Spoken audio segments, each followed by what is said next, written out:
Islam, and welcome to Moorish Heritage and History School. This is your host, Anna Ida L., along with my co-host, Ms. Raim Aleph L. Peace and love, Moors. Peace and love, Anna E. Great to be here tonight. Yeah, Raz Mariah Bay. Islam, peace and love to all. All right, and Cujo Adwa L. Islam, Moors. Islam. Peace, peace. All right. We are all here. Want to send a big shout out to our internet listeners. The chat room is open, and big thank you for joining us each week. Big shout out go out to more listening over there in Great Britain, Japan, South Africa. Big shout out to Alabsted. I always get his name wrong. Alabsted over there in the Netherlands. I think I'm pronouncing his name right. I'm going to take it to my computer so I see it next time. Islam to the brother. You mean you hope you got his appellation correct? Haha, slipping up. Yeah, I'm hoping I got his appellation correct.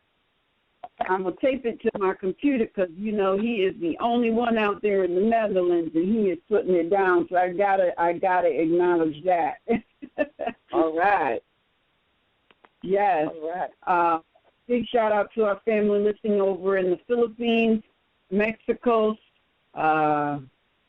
Brazil, Cuba, and parts of the land that we have, or I should say, and family around the globe that we have yet to connect to. Peace and love. Thank you for listening. Big shout-out to our callers. Thank you so much for calling in every week, filling up the phone lines before the show even gets started. Wow. And thank you so much for joining us. Your energy, bringing information together as a family. Thank you. All right, now, each week what we do is one of these days I'm going to record this and just play the recording. Each week we do a public announcement of Moors that have been kidnapped and are being held hostage. We have been mentally conditioned to believe that these counties, city, town, township, boroughs are government when they are in fact corporations. And it is these corporations that are kidnapping, amongst other more heinous crimes, but kidnapping the Aboriginal indigenous people like off the street, throwing them into these holding cells where they will stay, and these corporations will garnish income from various different sources, including the people that they have kidnapped and are holding hostage. We have to make a public announcement of that. What we do is we make an announcement of their appellation. If we have the county corporation that kidnap them, we make sure and note that. In addition to that, we also mention the union state that these corporations are in purview of, because these union states are bound and obligated by the American Constitution of 1791 to protect all people from foreign and domestic invasion. All right, so we start off with our sister Abkare Bay, who was kidnapped through a joint venture between Memphis and Shelby Corporation under the purview of Tennessee, Dawood Ill under the purview of Arkansas, Amir Muslimin Ill and Kusu Ra Kush Bay under the purview of Missouri, Asar Fatah Amin Ra Bay under the purview of Ohio, Jeremy Taylor Ill, Cherry Thorn Day, Jane McCall Brooks Bay, Joseph Connaday Ill, Kushamir Bunch Ill, Emmanuel Billings Bay, Yasin Khalid Alamin Il, and Michael Curry, all kidnapped under the purview of North Carolina. We have Noble Crisco Il under the purview of New Jersey. Messiah Aziz Il and Crystal Il, kidnapped through a joint venture between Mercer, Freehold, and Trenton Corporation under the purview of New Jersey. Patricia Bay and her baby, infant baby, and Malik Il Bay, all three kidnapped by the Atlantic Corporation under the purview of New Jersey. Eldridge Charon Fisher Il, Marquis Sevion Il, under the purview of Indiana. Solomon Il Bay and Mumi Abu Bay, kidnapped under the purview of Texas. William Barrett Il, under the purview of Virginia. Omani Abidwil Il, kidnapped by Chesapeake Corporation under the purview of Virginia. Shay Bay, kidnapped under the purview of West Virginia. Thomas Lee Bay, kidnapped under the purview of California. Victor Eduardo Aguaya Juarez Il, kidnapped by the Harlem Corporation under the purview of Georgia. And Danielle Nayfair Cox Il, kidnapped through a joint venture between Allegheny and Pittsburgh Corporation under the purview of Pennsylvania. All right, those are our Moors. That is our public weekly public announcement of Moors who have been kidnapped and are being held hostage for income. If you have a family member or you know of a Moor who has also been kidnapped and you would like them added to this list, please send their free national appellation, county corporation that kidnapped them, and the union state that is in purview to MHHS-Eyes Wide Open at gmail.com. And in the subject line, put add to hostage list. I'll know what that means then. All righty, so let us get into this week's subject matter. But before I do that, I just want to make an announcement. This Thursday is Sons of Allah. We got to get the echo going for that. Sons of Allah, Allah, Allah, Allah.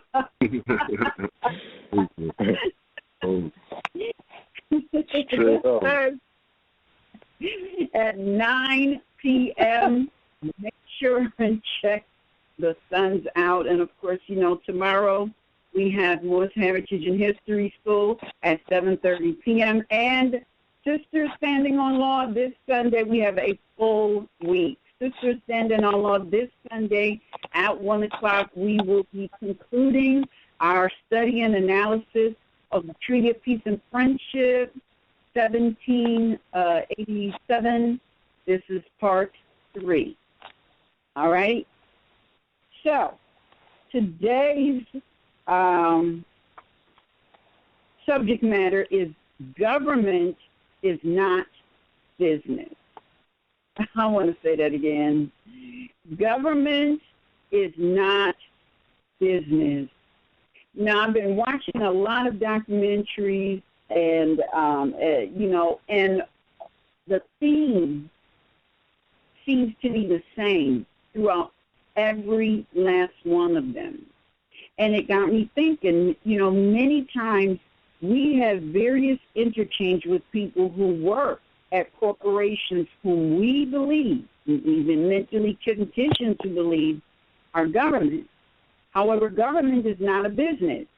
It is an obligation to protect the people, all people. That is the only function of government. Government is not a business, and there is no government that is in the business of generating revenue. That's not government. So how can it be if what we believe is government operates under all the apparent classifications of business? So what can it be if we believe? So can it be if what we believe is government operates under all the apparent classifications of what appears to be business? What can it be? What exactly can it be? And as I was writing this, a case law came to mind that explains it absolutely beautifully. And it reads, a corporation is a legal fiction. It doesn't exist. Yes, it exists mentally, but it is enshrouded in a blanket of deceit called corporate veil. The United States is a corporation for remuneration, and so are all the states, federal and otherwise, and all of their counties, parishes, cities, towns, and other subdivisions. Under the Clearfield Doctrine, derived from the 1943 Supreme Court decision in Clearfield Trust SL versus United States, the court ruled, in essence, that when a government, hear me well when I say this, when a government reduces itself to a corporate status, it becomes merely another corporation, having no more less standing than all other corporations. Now, I just been watching a lot of these documentaries, and thoughts are just flying through my head, and I'm realizing that every area that people move and operate, they're not dealing with government. What they are dealing with is contractors. Years ago, I was working at a very prominent insurance company, and I was working there for a number of years. And and I'm sure some of our listeners can relate to this. You're working at a place, and you don't realize that you're working at a government contractor. You just don't get it. You're in this particular insurance company. Part of my function was to administer or facilitate into their computer system Medicare members. Medicare is a government insurance, whatever, but it's government. But the insurance company administers it, and it didn't dawn on me until I left that they're a contractor. I mean, when I was there, I realized I realized that they were a corporation, but it didn't connect in my head that they are a contractor of the government. And so, this past week, I'm watching all these documentaries. I'm listening to people say things like, oh, I had to go and talk to the FDA, or, we're petitioning the FDA. And I'm thinking, why are you petitioning a government agency to protect the people? And then it's like the light bulb went off, because they're not a government agency. They're a contractor. Just like when everybody goes in, well, not everybody, but some of us have traveled, to the airport to travel on the airplane, and you have these people that work for these contractors, and they're saying at the airport that they're government, and they're not. They're a contractor. We travel on these lands, and we're being made to pay. We're being what is the word I'm looking for?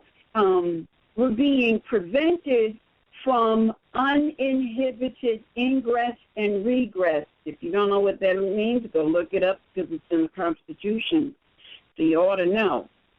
We're being unhindered from ingress and regress, and that's a constitutional violation. And yet these corporations that's charging us income to travel, they say they're government, and they're not. They're government contractor.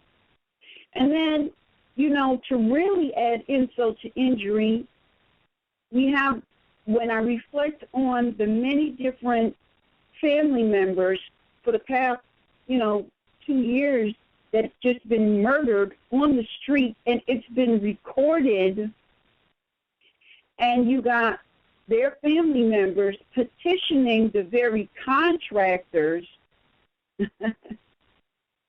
to investigate themselves.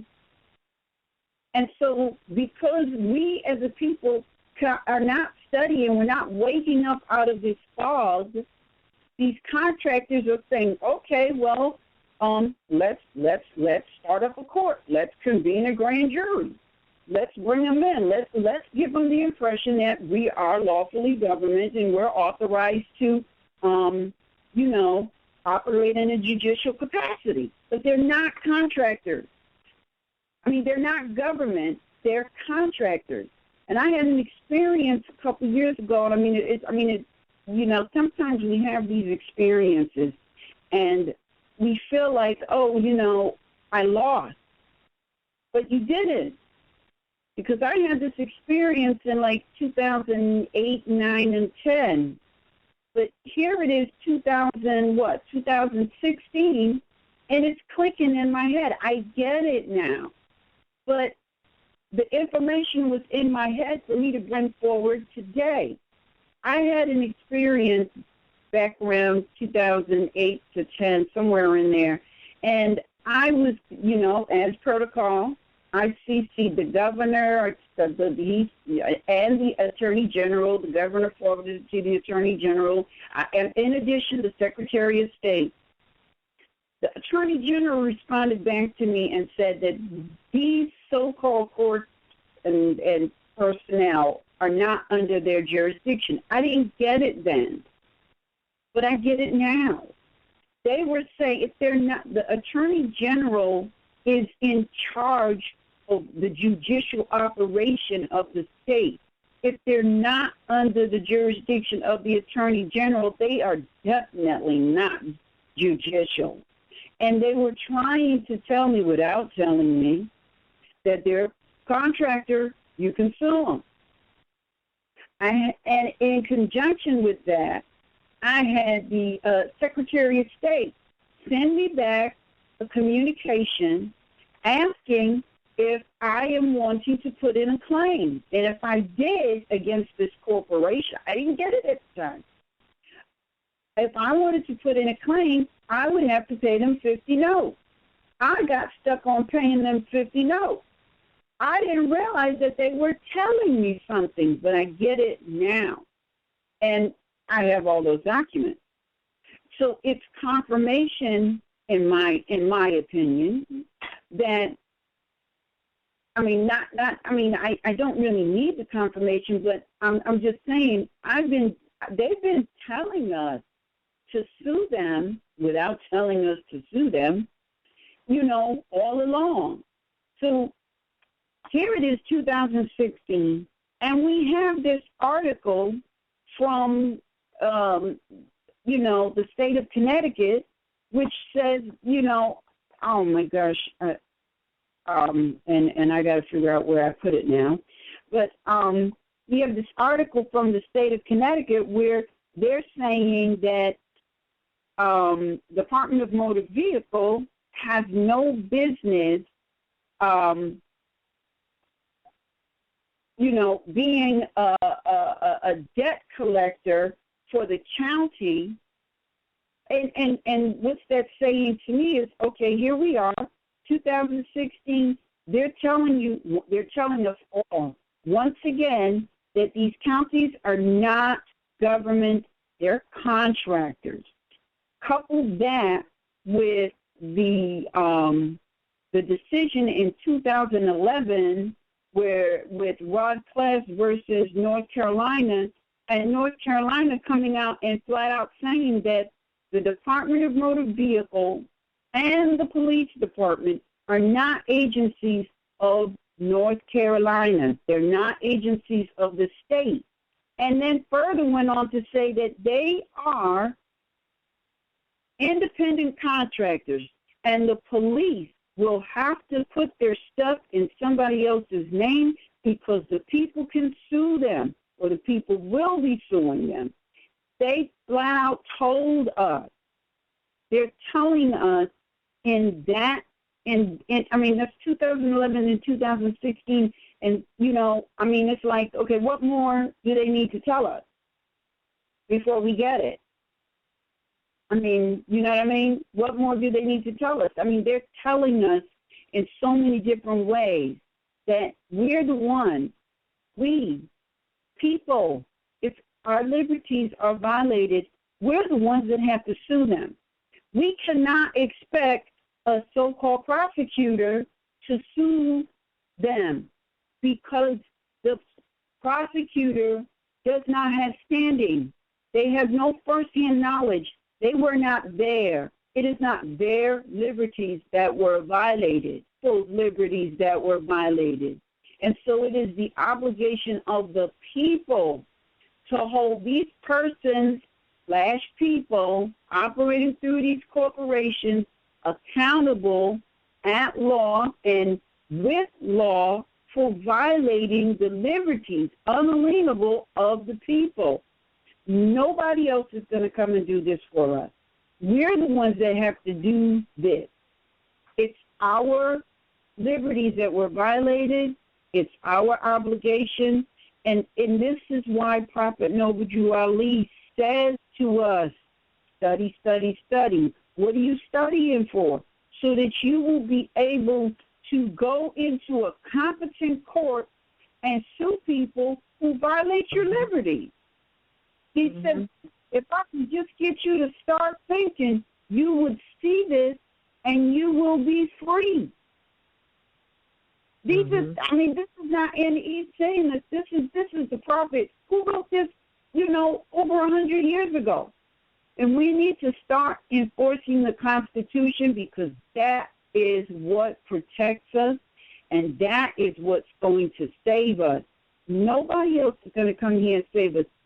We've got to recognize that, you know, even though, you know, this is our land, when you're dealing with criminals and they recognize that you don't know how to count, they will steal. That is just the reality of the situation. So in order for you to be able to preserve yourself and your liberties, you're going to have to study and you're going to have to step up to the plate and sue them. Because if you do not sue them when your liberties are violated, nobody else can, and other people will recognize that weak link and they will come for you. So wake up. Islam? Yeah, it's long. Can I add to? You just said that. Oh, I'm sorry. No, I just wanted to ask a question. Because we get people making the claim that, well, you know, why would we enforce the Constitution? That came from the white man. The white man doesn't respect treaties. And you know what? Anybody who believes that doesn't understand just who wrote that document, because it was not written by modern Europeans. That was written by our ancestors. It is so absolutely powerful that it's ridiculous, but it's not going to do anything if it's sitting on a shelf collecting dust. That's the whole problem. You know, right. And you know, look, this is an article that was written on, I just found the article. This is an article, it was written February 9th, 2016. That wasn't too long ago. This is my opinion. These union states are so sick and tired of taking the hit for these out-of-control contracted corporations that they're just letting all the crap out.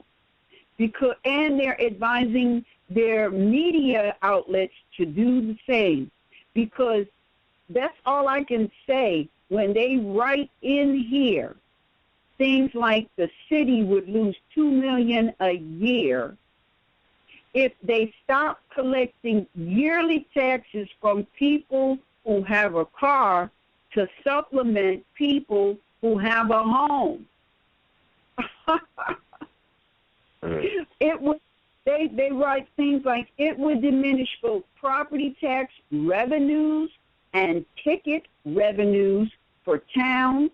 Revenue towns depend on to pay for their essential services. I mean, that's so loaded, I don't know what else. I mean, you could take this article and sue them. Really, residents have an obligation to pay these taxes and fees to help us ensure that towns can meet their service needs. This is in the article. They're really out of hand. Indeed. Can I add on real quick on the question that Cujo asked? Because that's serious. A lot of people abdicate or abandon the charge to enforce the Constitution under that mind state of assuming that it's the Europeans, right? And this, like you said, why we have to know the history of the law, like not just law history, but both of them and the history of the law. Because the fact is that those laws definitely came down from our foremothers and forefathers, right? And when we don't know who we are, like we say, we got Moors, who think they are Negro, black, or colored, right? And in international law, automatically there's no standing in international law, because those are not nationality. But I just wanted to quote this reference from International Law, a Treatise, Volume 1, by Lasse Oppenheim and Ronald Roxburgh, page 15. And it says, those legal rules which come down from ancestors to their descendants, and keep in mind that in the preamble of the Constitution, it mentions, posterity. Those are the descendants from that term, and, those, the young and yet unborn, those who are to come, from the time where we exist now, the generation after us. So when they're talking about posterity, that's still, talking about the descendants. So it says those legal rules which come down from ancestors to their descendants remain law so long as they are supported by common consent of these descendants. So now the only thing that could invalidate it is denying, its actual validity to the lineal descendants of who actually established that law. The essence of it, it was a compact or a contract. As you were saying, these are contractors. All treaties are contracts, or, specifically when it involves more than two nations. But in international law, you have to have a nationality. So when you talk about this law coming down from our ancestors, these weren't people branded with the brands Negro, black, color, African American, and things of that nature. So the first thing is to understand that. And when you understand that you are the true Al-Moroccan or the true American, Moors, you are the law of the land in the aspect of, as far as its validity being upheld. Why? Because it was written for posterity centuries ago. So it really goes back to the power being in the people.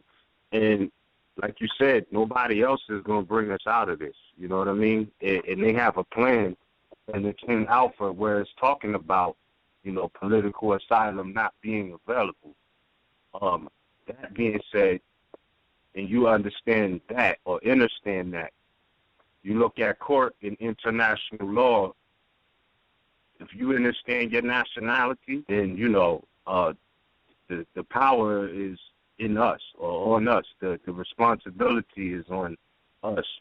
But we can do the best we can, but collectively you won't see results until you really get in your own proper person or understand, your relation of existence as a lineal descendant of the Aboriginal people and that Constitution coming down from your ancestors. It remains law so long as it's supported, by your common consent. Now, you could deny the Constitution, doesn't mean that the rest of the Moors are going to deny that, you know what I mean?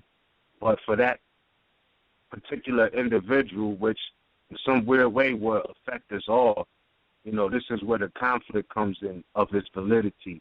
It goes back to lacking knowledge of self in that aspect as far as where it came down from and how. So I just wanted to add that on. Islam, I wanted to just add one thing. When and Eve, you were speaking earlier, and you were saying that the officers, or so-called officers, or members of the court, and the attorney generals, they cannot make the suit for you, but they gave you that answer that answered the question that these people are rogue, right? So they can't make the claim because they don't have first-hand knowledge. So now here's the deal. What we have to recognize, this is what we have said, is that, and we have said it, we've said, listen, when they so-called give you a ticket, they actually know what's up. They're suing you. They're making a claim, bogus as it is, but they're doing that, and you need to respond to that claim because that's what they're actually really doing, and they're suing you for something that you have a right to do when it comes to, for instance, travel, but they know that you don't know that. But they actually have put a claim in against you, which is a suit. That's what's happening, right? That's right. That's right. That's absolutely correct. And the problem, a lot of us, our challenges, and I have to say this, the prophet said we need to study, because there's a lot of Moors.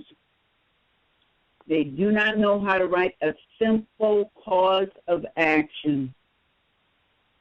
And I know some of it has to do with the fact that many of us went to these institutions that were about generating revenue, but they were absolutely not about teaching the people that was in that building that had the, that had the name school written on the outside. That's not their function. That was never their objective. And what we have to do now is we have to educate ourselves, because when somebody comes and brings a claim against you, first thing you have to study and be able to recognize is that it is a claim. And all claims either be accepted as valid or rebutted as false. And let me just say this.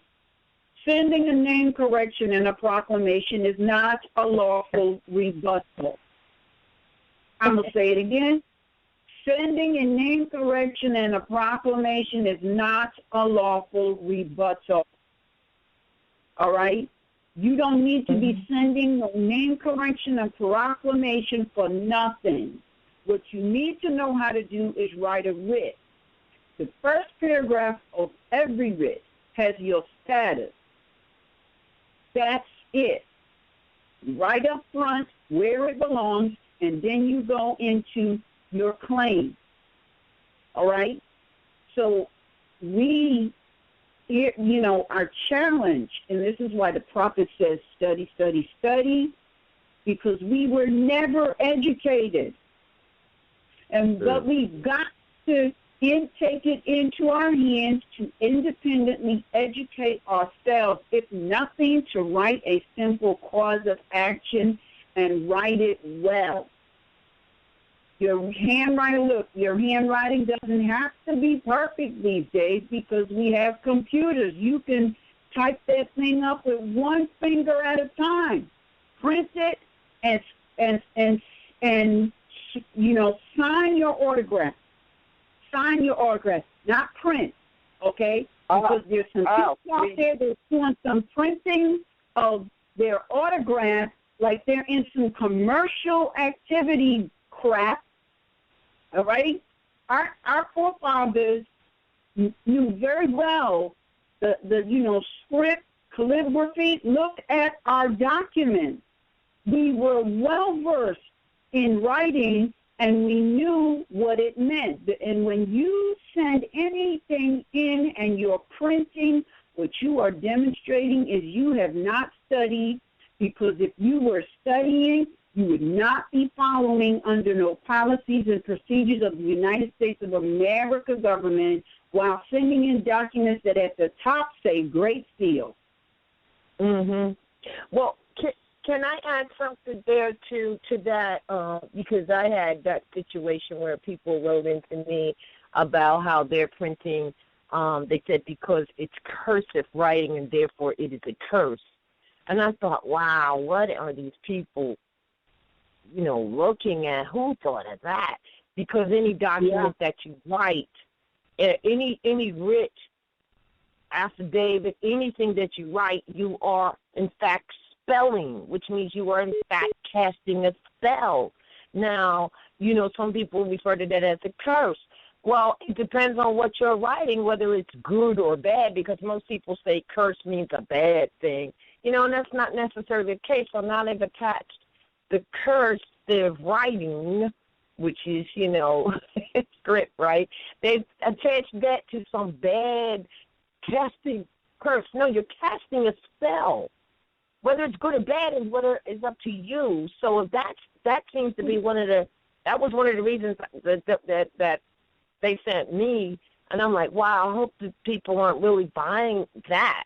So, want to straighten that out. And then one last thing, the reason we brought, I think it's important to have brought up that, these people are actually making a claim, a suit against you, making you think it's some governmental entity and some law that you've broken, is because a lot of people do think in their mind, well, if this stuff is true, that's what they say. If this stuff is true, don't they know that? And why aren't they, honoring it? Because they're criminals, and because they're not government. They're extorting your resources, your finances. They're sucking your blood and everything else. You, your mama, your daddy, your dog, it don't matter.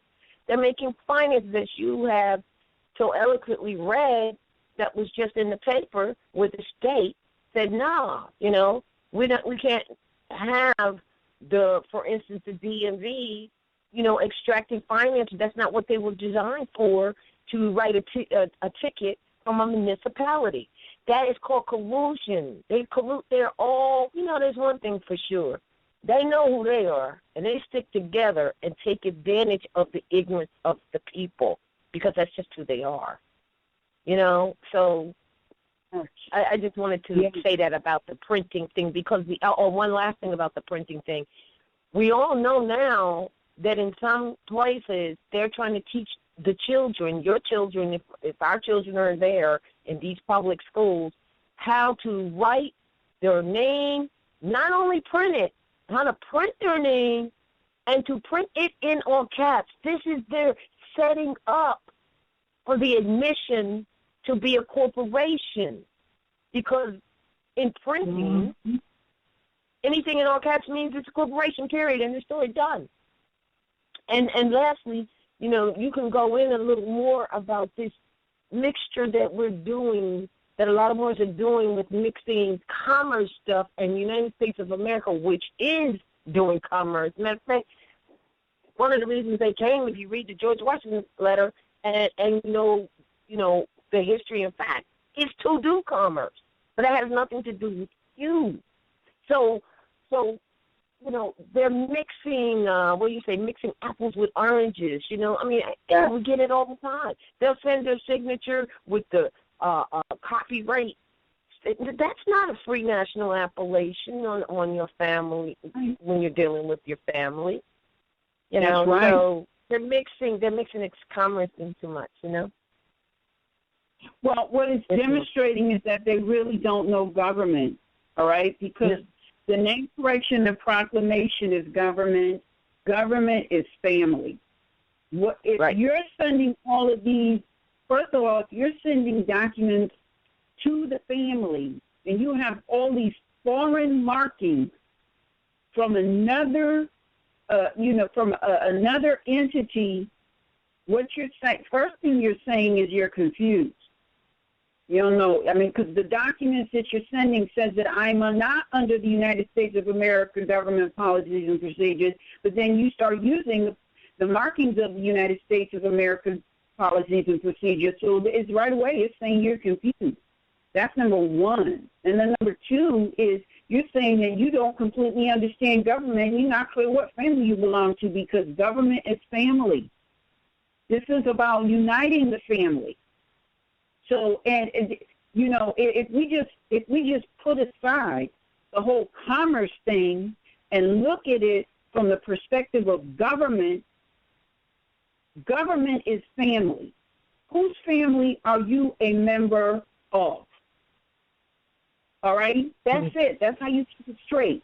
And all of this commerce stuff, look, it's just all that commerce stuff is thrown on the table to confuse more and make you put documents out there that really put you right back in slavery. I mean, it's not even really putting you back in slavery because you haven't even come out yet.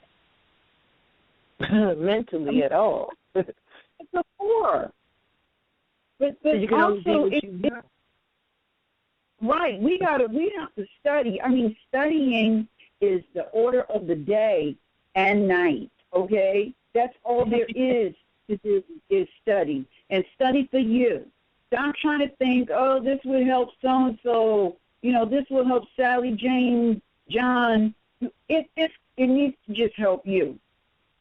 You need to be studying for just you. And you know, I hear a lot of times people saying things like, well, you know, we've been mentally enslaved and we do these things because of mental conditioning.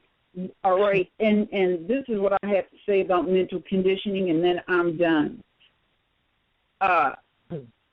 You can go out on any street corner right now.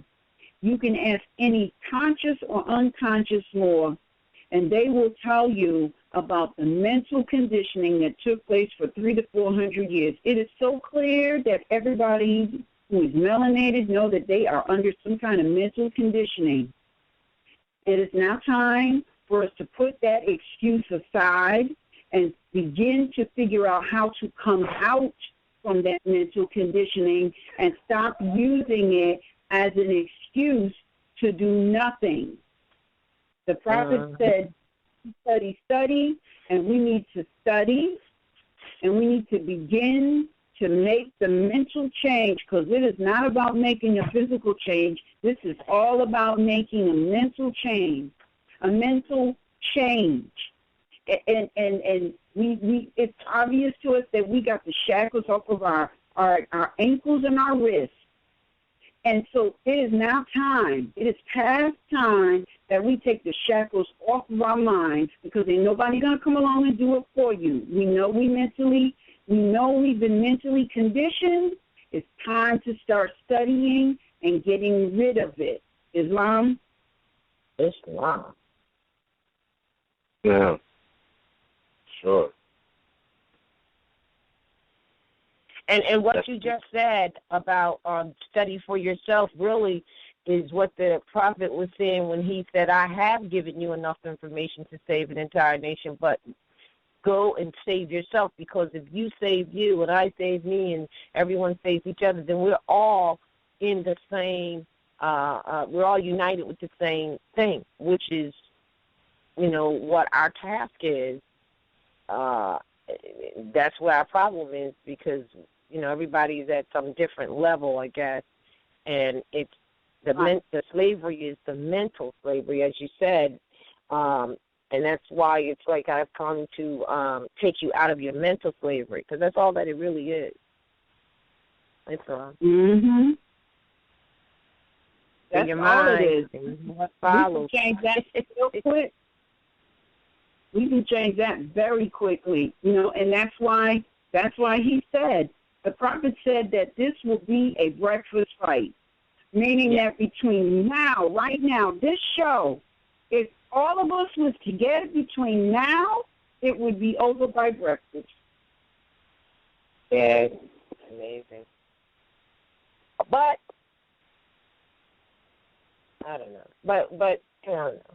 We keep, like I said, like we're saying, we in our search for, and I think a lot of it is a search for some financial gain. You know, like I'm going to capture. You know, the so-called straw man, not realizing that it's a nom de guerre. If you're a Moor, that crap is a nom de guerre. That's a trap. Yes, it's a trap.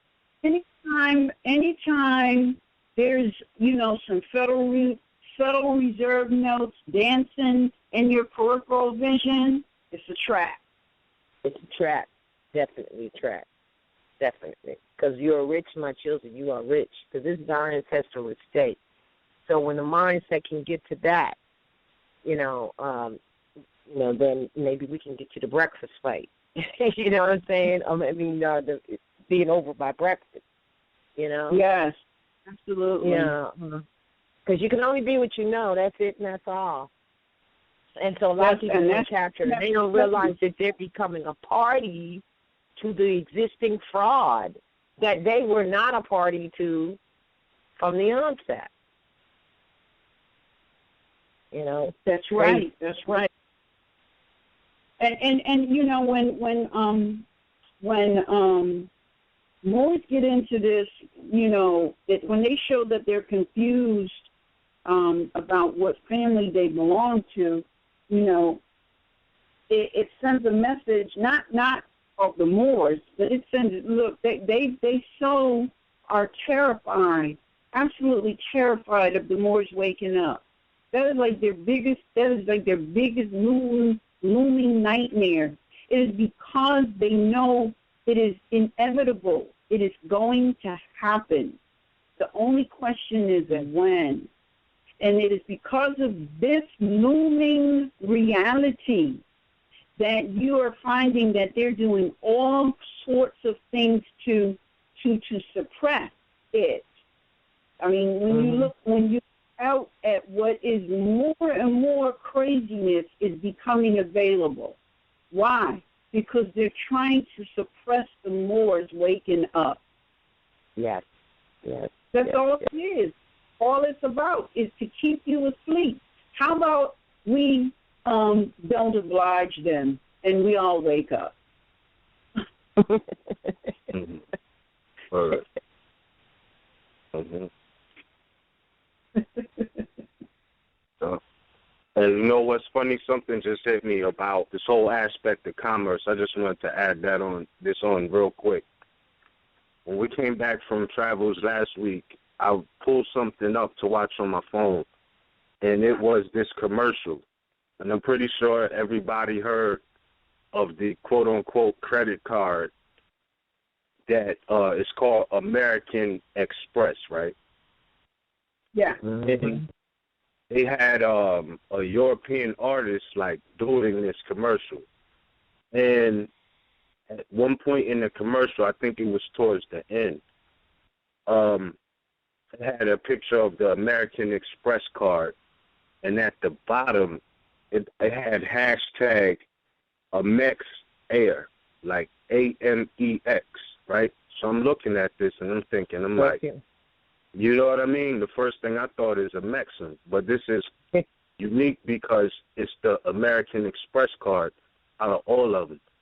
I don't know if that was saying something, but it says something to me when I saw that. You know what I mean? Because it's coming back around to where it's supposed to be at. You know what I mean? I can't say that our salvation is in a commercial, but there's subtle messages. You know what I mean? No, for real. I'm just saying. It was a subtle message. I think it was a European artist. I wrote it down somewhere, but you got to pardon me. I have a lot of papers, so I don't know where I wrote it down at. But yeah, that was interesting. On that aspect of commerce, why would they use the first four letters in the Mexican for American Express card, right? So just saying. But also going back to the fact that, you know what I mean? When you look at this commercial aspect, to understand, that these are foreign financial gains, if you will, which goes back to basically debt bondage. You know what I mean? Because you think about it, the Department of the Treasury didn't exist till 1789, and that was derivative of English law. So subsequently, that whole aspect was kind of voided out when the Constitution was ratified 1791, laying down, what states cannot do as far as money is concerned. You know what I mean? Like it says right in there, no state shall enter into any treaty, alliance, or confederation, grant letters of marque and reprisal, coin money, emit bills of credit, make anything but gold and silver coin a tender in payment of debts. So back to those same people who are saying, you know what I mean? Also pass any bill of attainder, ex post facto law, or law impairing obligation of contracts, or grant any title of nobility. So, like, when we look at these different aspects of what's going on with this commercial aspect, it all goes back to nationality, because first thing is you have to understand a lot of these corporations who are, putting people in bondage through alleged debt are English institutions. You see it still today. You know what I mean? You have de facto courts. They claim to be chancery courts and chancellors. And you look at these titles of nobility belonging over, across the great Atlantis, you see what's really going on.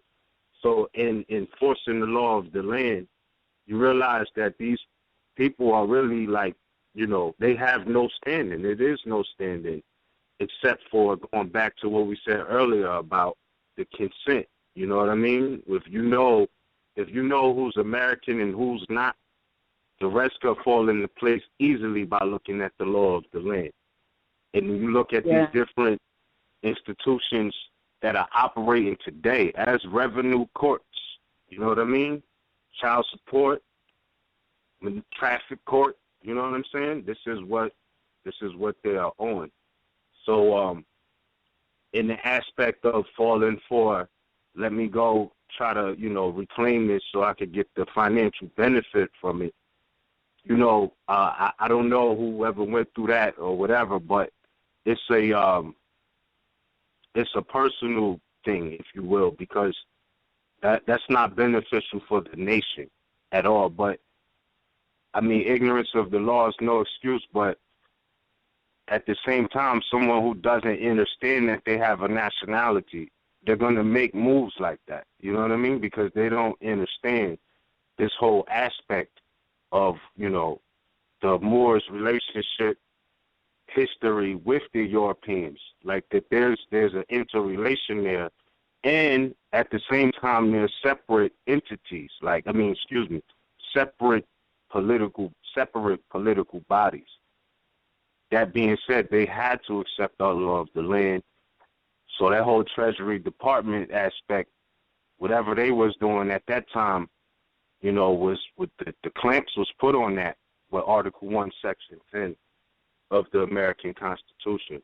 You know what I mean? And they put it in our face because, if I'm not mistaken, Alexander Hamilton was never a president. He was just the first treasurer appointed by George Washington. So you got to know the history of how this is invalid when you compare it to the Constitution and the law of the land, and going back to the Treaty of Peace and Friendship. They was the ones who had to pay tribute, But again, without a nationality, you're not even going to fathom, even though everybody has one, without understanding of it.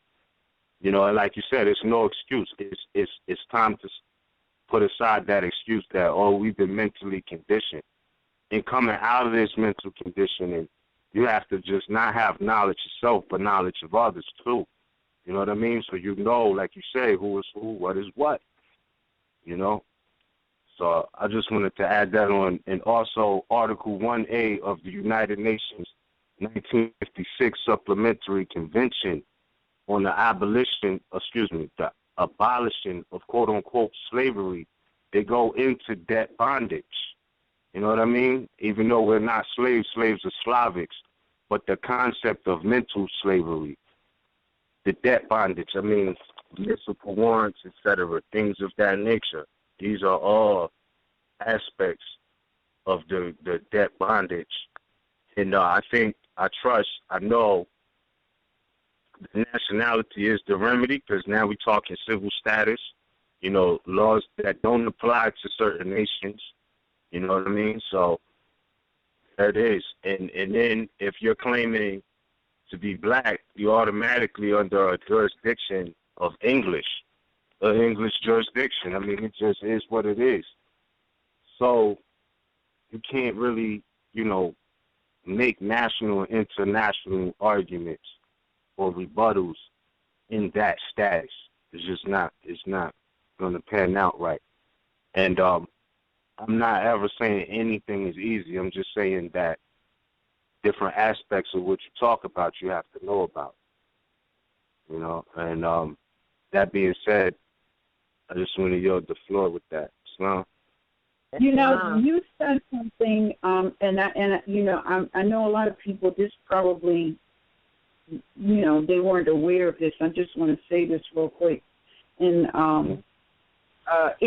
the American Constitution, which is the supreme law of the land, it states that people are innocent until proven guilty.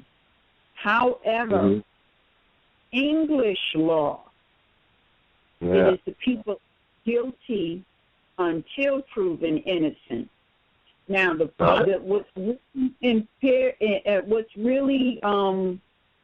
that really points out, if you really, really pay attention, is that this is American soil, and they are implementing English law on the Americans of this continent.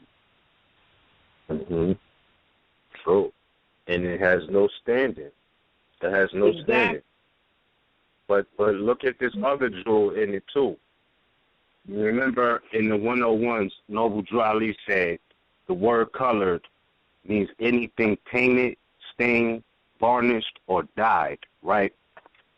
So this is serious because when you look at the definition of crime in your Henry Campbell Black's Law Dictionary or your Bouvier's page 445, it says that a crime and misdemeanor, properly speaking, are synonymous terms, though in common usage, crime is made to denote such offenses as are of a deeper or more atrocious dye. Just like Noble Drew Ali said that color means anything painted, stained, varnished, or dyed. So the presumption of you being guilty until proven innocent, opposed to the American law, innocent until proven guilty, is still in the words when they call us colored people, Negro, black, colored. You know what I mean? Because they're already, it seems innocent, but they're already in English law using that English word, relating you back to a criminal already. You know what I mean? And this is why people think it's not important. But if you ever seen like an accusatory instrument, the first, I mean, they label you either black, you know, Puerto Rican, whatever it is something that's not a nationality, but it goes back to being favorable to English law opposed to American law, which is unconstitutional and a violation of international law. Because if I call you colored, you know, first I'm saying you're not real, so it doesn't even matter because it's about the claim on the paper, right? Like you said, they give you a ticket. It's about rebutting that claim. That's an aspect of rebutting the claim, first and foremost. How did you come to a conclusion of who I am? You know what I mean? How would you assume that I'm black based off of my brown skin? But it doesn't make sense. It's an incompetence there. But at the same time, it's an agenda behind that. So again, back to nationality. You know, it goes right back to nationality, even with that concept. You know what I mean? And it is what it is. Like, and the courts are bound judicially to know that there's no legal significance to the phrase colored person. So when you look at that, you know, aspect of being painted, stained, varnished, dyed. You just go back to criminal because white means purity. Purity means God. If you're stained, then, and ruler of the land, not that anybody is can't wash themselves or purify their mentality in life. But what I'm saying is that, to continue to claim that leaves you open for those undue processes of law. And I emphasize undue processes of law because it's about due process of law. So to make a conclusion, somebody, that you just happen to get into an incident with on the street or wherever, or whatever it is, all of these things are interrelated to why, nationality is important. But then, like Ujo asked earlier, you got some people who say, oh, I don't believe in that. That's the European stuff and this, that, and the third. So that's where a conflict is at. You know what I mean? And then you got to get woken up later, whether you run into, a more locked up to or whatever it is. As it says in the Brotherhood of the East, truth can find its way through any crack or crevice, but it's about receiving. You know what I mean? As you said, it's about receiving. So if you can't receive that truth or examine that for your own improvement, then, like you said, you can't really do anything politically for your family on a political national level. So yeah, that's again all interrelated to debt bondage. Islam. Mm-hmm. That's great. All right. Well, let's see.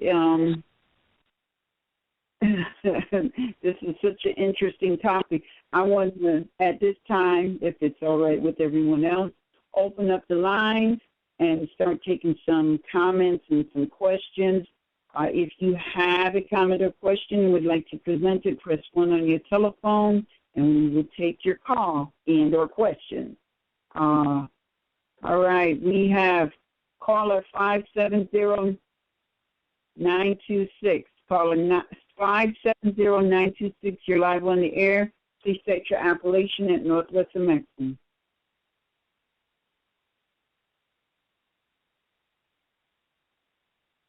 Islam, caller 570926.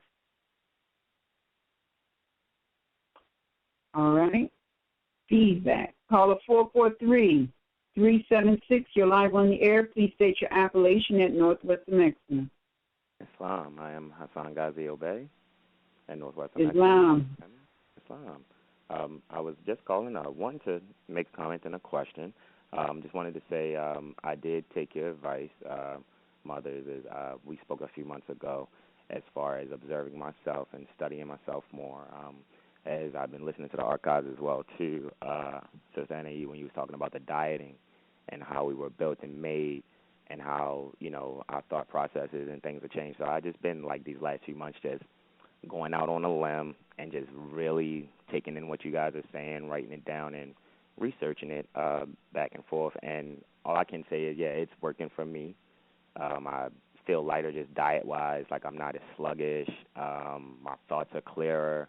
When I'm studying, I'm not, like, dozing away after 2 or 3 hours. I can actually put in a good 4 or 5 hours before I even think to get water and stuff. So I just can say that just as a brief testimonial that I'm seeing things working more and more the more I change my vibration so that I can, be consistent. I think if I'm not fully have gone through my exorcism and baptism, as Mother Roz has said before, as I'm pretty sure I'm probably still going through, humbly saying, I was looking to begin to travel. I've sent out a few correspondences. I wanted to be able to not only be at this class tonight, but also a class near Capitol Heights, corporate Capitol Heights, at the Everlasting Life for the etymology and civics class tonight. And I guess the issue, which I, ran into last Ramadan, and just sitting back and continuing to study, I want to start seeing, and maybe I'll just ask, is there a way that we can operate as creditors and travel by speaking to the CEOs of these travel corporations and be able to, and I don't even know if I'm saying this correctly based off of what I was just studying as far as statements of accounts and things of that nature, as far as like what we would need is a signature and a stamp. Now, I may not fully understand it, but I'm calling to get a little bit more clarity in how we are to function in our non-obligatory tax status, since technically everything that they're charging for is a tax or an excise, whether it's traveling, getting food, or anything. And if my concept is incorrect, I'm, willing to humble myself more if need be to just open my mind a little more to see if my where I need to correct the concept. Well, I don't know. I know y'all want to go in on this, but I would just, if I was you, I would first look at it like this. And this is, I don't know, I can't give you the visual, but I'm going to try, because I got this same lesson like this. From Todd, he had 3 buckets, right? One said fiat, one said silver or gold, and the other one said credit, right? So you can put a silver coin or a gold coin in one of the buckets. You could put a Federal Reserve note in the other bucket. Can you put, is credit a tangible thing is the question. Because you're talking about something that's intangible, right? Correct. So what would you do by, becoming a creditor? Because when you look at the word, it's talking about belief, trust, you know what I mean? Things of that nature. Right. Who would you be wanting to believe you or trust you? Or, who would you want to loan to? Things of that nature. Okay. No, I'm serious. Like, it's a serious question, Okay. Oh, I'm sorry. Because the commercial sense comes from English. So, just saying, things to think about. Well, yeah. Well, actually, you're kind of talking commerce language here in a way. But in regards to that, when you look at that, you wouldn't be a debtor at all. That's a fact. And there was something else you said. I can't, my mind slipped. But I know, Anna Eve, you may have a comment on that, because a lot of people do go in and say, I'm the creditor. We are, this is our ancestral estate. So I think, as you just said it, and that was a demonstration that I believe Todd had done years ago. He had 3 buckets. I remember that. Yes, I do remember. Yes, I still have the bucket, as a matter of fact, that we marked up to make that demonstration. But, Anna Ida, would you comment on that? Comment on what? On the fact of whether we're actually the creditor. He's talking about going around and being the creditor. What to do with when you do not possess fiat or silver or gold coin, and you know that what you're trying to do is just get to a class or something like that. You know what I mean? Well, first of all, what you're trying to do at this juncture is put the cart in front of the horse. I mean, you can't. Our issue is not one of generating revenue. All right, it's so unfortunate that you got modern Europeans running around here. They're not preoccupied with generating revenue. They are impersonating us, and we are impersonating them when our constant conversation is about finance, when this is, you have to look at this like this is your home. You're in your house. If you're in your house, what would you be paying for? The only people who are obligated to use gold and silver is corporations. You're not a corporation. Correct. And I would challenge anyone to I mean, look, the Federal Reserve Corporation came into being in 1913. What were we using, if anything, at that prior to 1913? Because I remember when that's all we did was sign a piece of paper and walk away. That's what I was expecting. That's what I was researching. But in, my experience and even getting accosted in certain situations, it was like, okay, back to the drawing board again, because I'm not going to quit. I'm not going to give up. I know this is true, but I don't want to do it out of order, and I don't want to do it dishonorably as well. So I'm really checking myself. The first order you would need to do is to get your foundation right, because you can't have a conversation. You can't have an intelligent conversation with anybody about your unalienable rights until you know the supreme law of this land and what that means. Because I'm going to tell you right now, anybody who's not studying, these modern Europeans, they're not the brightest. They're not the brightest, but they can pick up when people don't know law. And once they get that you don't know, they're going to be on you. They're going to be on you constantly because you have just identified yourself as a revenue generator. And there's I don't know what your financial situation is at this moment. There is none. I don't possess any.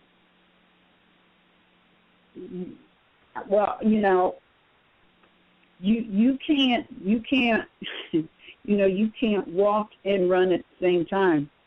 You're going to have to do something, so that you can sustain yourself while you are studying and catching up. Uh-huh. And also, you are not going to be able to call into the show every Tuesday and get the next step. You're not going to be able to do that. You're supposed to be able to sit down and study, and if you got to go get a job or go do something, so that you can situate yourself so that you can study, you just don't have to do that. I mean, what do you think we all have to do? Uh-huh. And another thing, remember, those fiat notes, those are debt notes for them, but at the same time, money to them is really, say, it says in the Constitution, gold and silver, right? That's for them.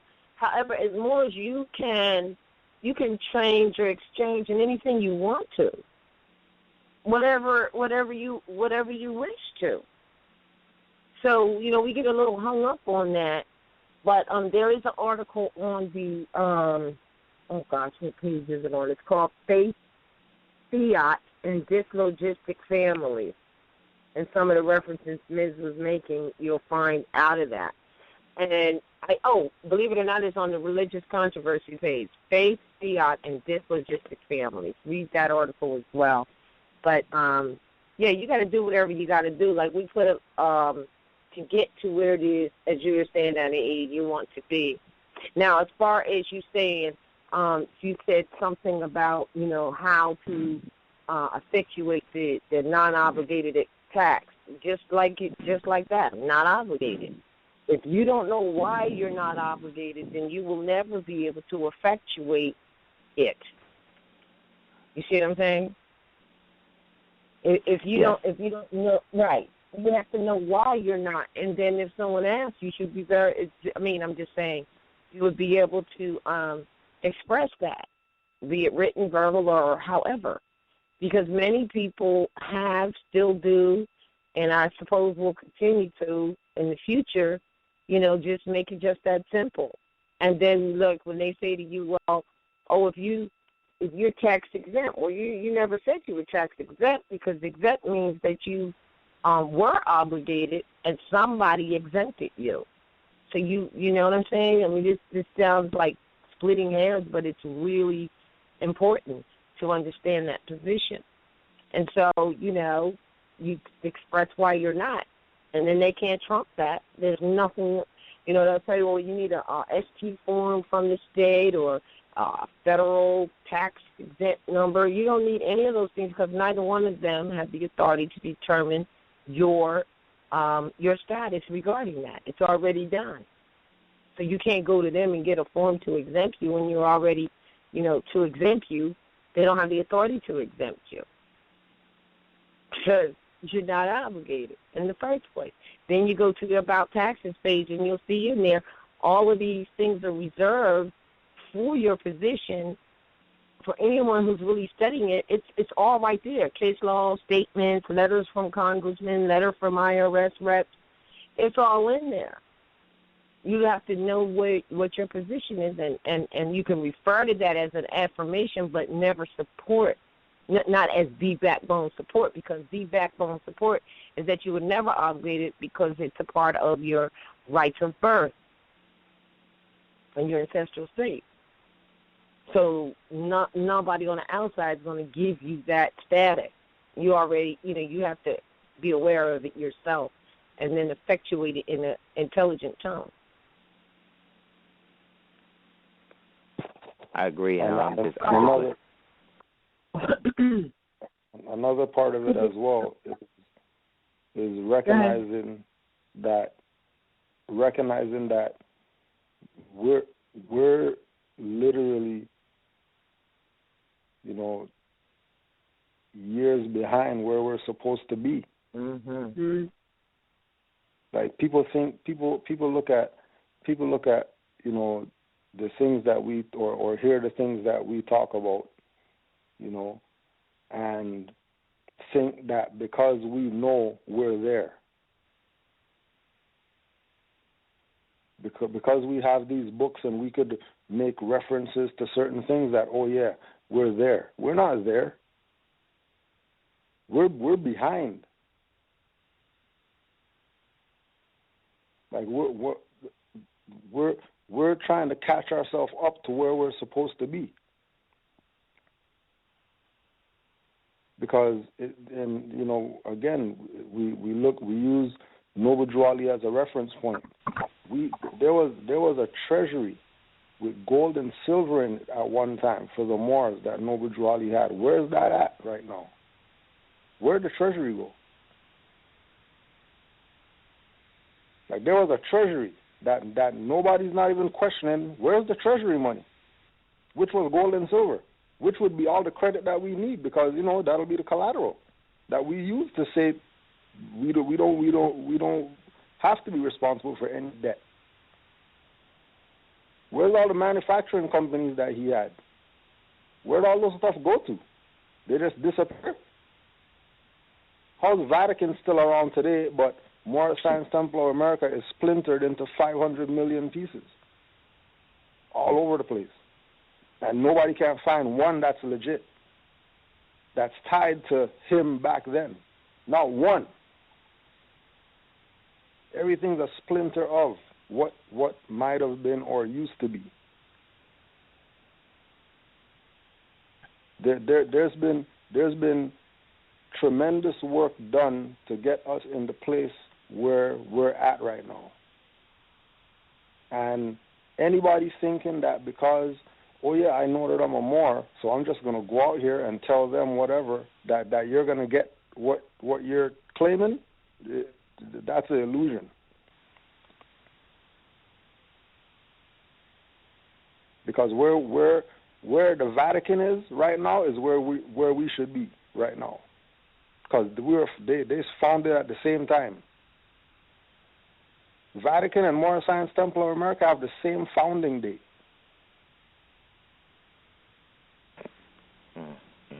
But why are we here and then Vatican's where they're at? You think the Pope pays for anything?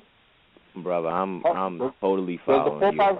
Does the Pope have fiat or gold or silver or whatever to pay for anything? Like he wears shoes and he has clothes, and he has a Pope mobile and shit like that. How is you think he's paying for that stuff? No.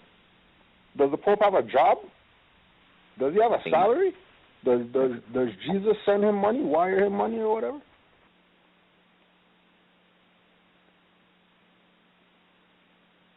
Right? Our duty as Moors is to recognize that there's a divine and there's a national. Say that again, bro. Say that. If you talk about national affairs and you're not dealing with anything as far as divinity is concerned, don't expect anything national to work. It ain't working. Bro. Sorry to say, sorry to pop bubbles or whatever like that, but if you're talking about right writs and enforced constitution and whatever, but you don't know, sun sign, or you don't know anything to do with the Orishas or whatever, stuff's going to be out of order, which is why stuff is out of order. And then on top of that, if we go check the literature, ain't nowhere Noble Ali said about credit and being creditors and none of that stuff. So where are we getting all this stuff from? Which is putting us more out of order. And then, we check the record again, and other things that Noble Ali said we're not doing, and then that puts us more out of order.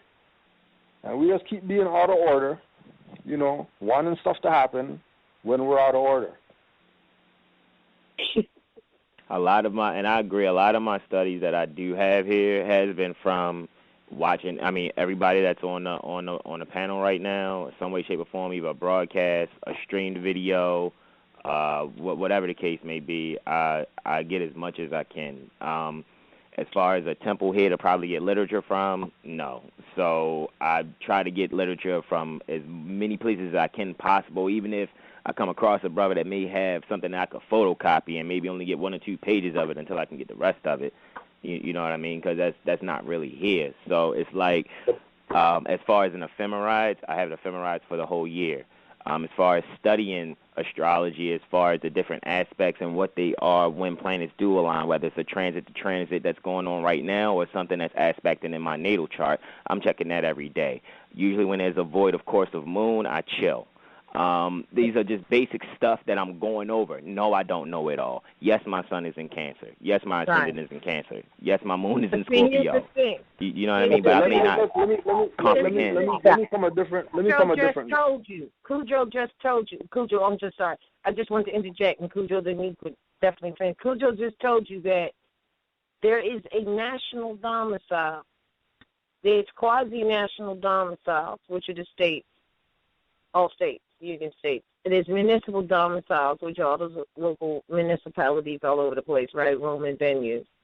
If you're not, it doesn't matter what you read. If you're not coming from the perspective of a national, then your concepts are not correct, and you can, not be able to effectuate it properly. I apologize.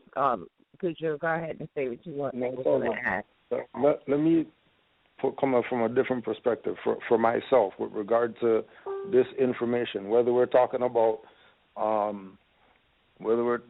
regardless of what the subject matter is, right? Mm-hmm. Noble Ali told the Moors back then that this is for the young and unborn. We're not young and unborn.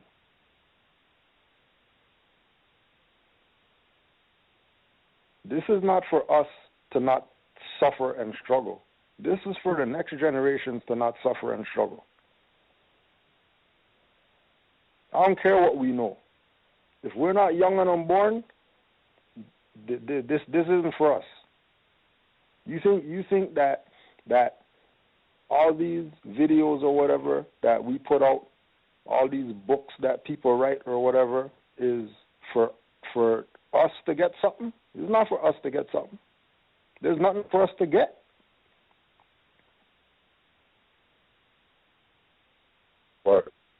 This is for the young and unborn. Yes, there's going to be Moors that exercise this, and they're going to get some little sliver of something and blow it up like, oh, yeah, we did something. It didn't do nothing. This is so the future generations don't have to be classified as Negro, black, colored. This is so the future generations could, inherit something.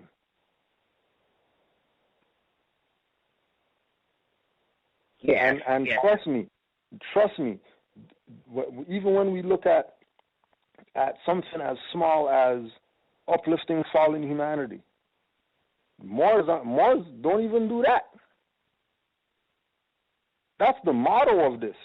And Moors don't even do that. Moors want to discharge debts before they uplift fallen humanity and expect uplift fallen humanity to work when discharge debts wasn't even part of the lessons. Right, because they're not the debtors. That's beautiful. That's well said, Cujo. I like that. And it's not just based on you calling in. This is across the board. Mm-hmm. Like think about how much damage if we say that we're a nation, right? And then there's Moors that say, "Oh, it's okay, naturalize." That's counter Noble Drew Ali. But then Moors who see that and hear that, they don't say nothing to those people. They let those people parade around all over the frickin' place talking about Moors need to naturalize. And you want to know how come you can't use your so-called credit power? We're more scientists. But don't forget, science has a positive and a negative. So you keep sitting there thinking that, well, those Moors who's doing whatever over there, that has nothing to do with me because, they're dirty. They're still Moors. So anything they do affects you. Everything that they do affects you. Mm-hmm. And it's going to affect you more if you let them parade around and steal your treasury money, build mausoleums for themselves, call themselves reincarnated prophets, all type of BS, and nobody never say nothing.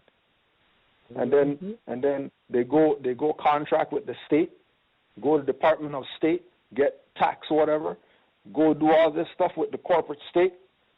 Yep. Never mention, that this is ancestral estate. Yep. Playing all these games with people's birthright. People recognize that Moors are playing games with their birthright. They don't say nothing about it. But then they want to go over here and try to figure out how to do this and do that. Just like Mother Annie said, putting the cart before the horse. You know what people supposed to be strangled and stuff like that for violating Noble Drew Ali's orders? No, I didn't know that. That's why I wanted to get to a class with y'all. You know but again, it comes back to that same thing, that this is for the young and unborn. Hey, you know what? If we're saying that we're Moors today, right, we're not young and unborn. Young and unborn means children and fetuses that aren't even fetuses yet. If our work that we do,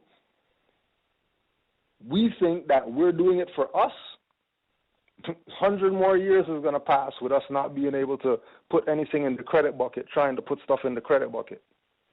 Mm-hmm. Islam, and beloved, the young and unborn is also all those in the womb that are the young and unborn. That's, And you got to look at it too. At the time he said that, he was talking about us who are here now. I mean, because he said that in 1913. So it was meant for us. You know what I mean? Like, because we wasn't even born at that time.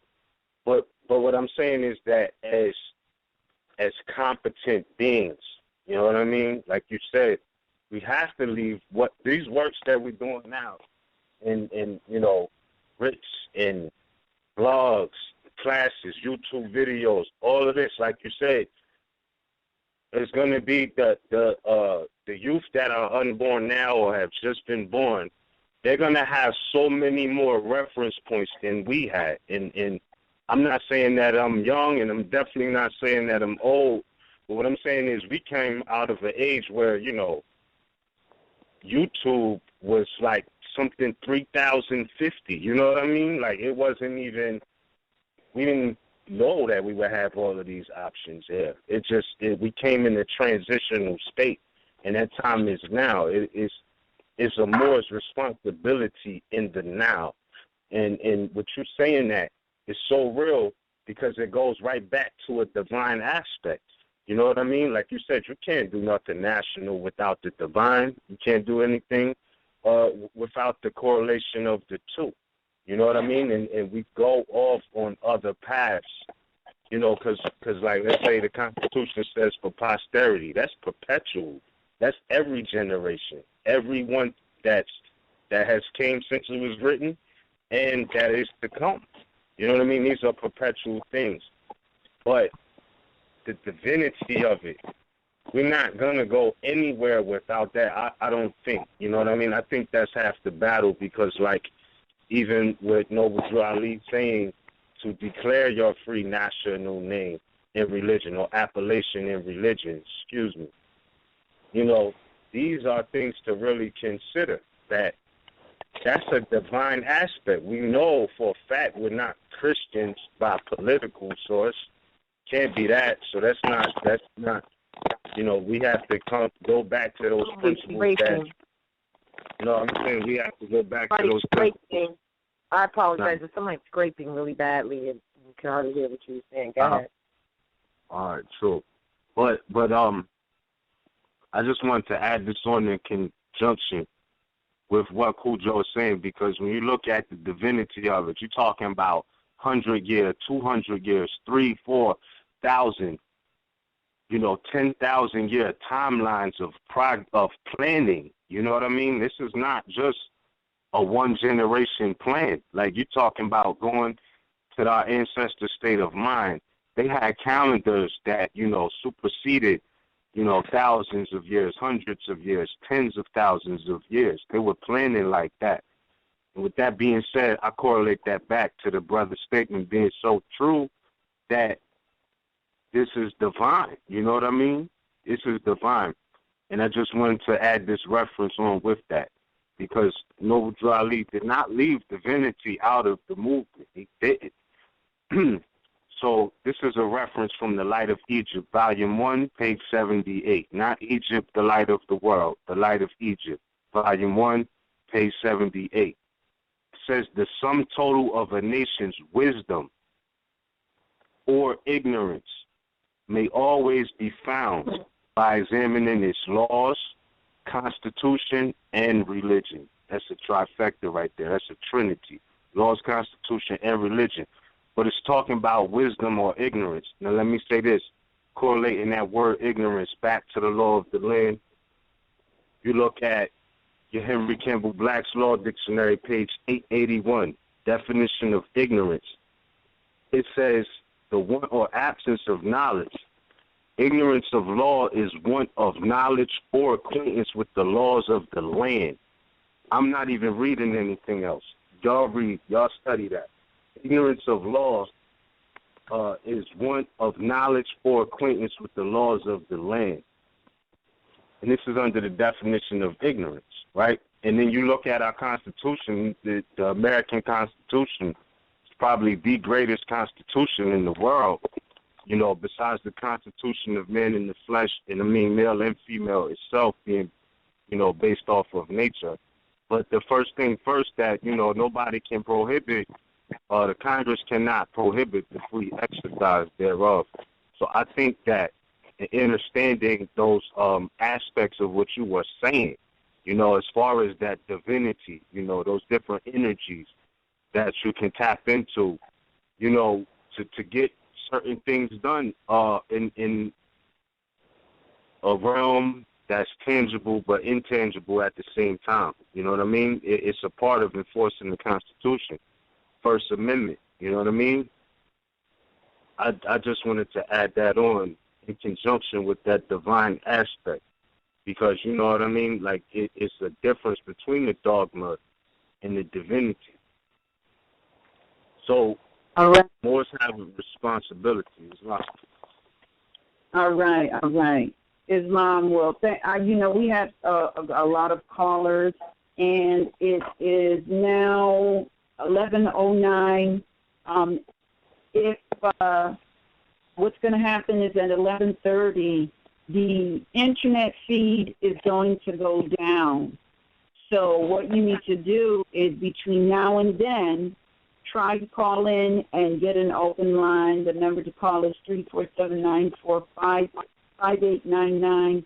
If you are not able to get in prior to 11:30, you will need to wait until 12:30 to listen to the last hour of the broadcast. It's going to go until 12:30. After 12:30, you'll be able to download the archive. We got a lot of questions, a lot of people in the queue, and I want to get to some more callers. Thank you so much, 443-376 for your questions, comments.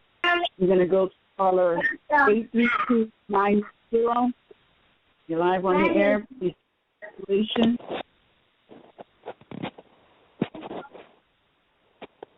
Caller 832-910.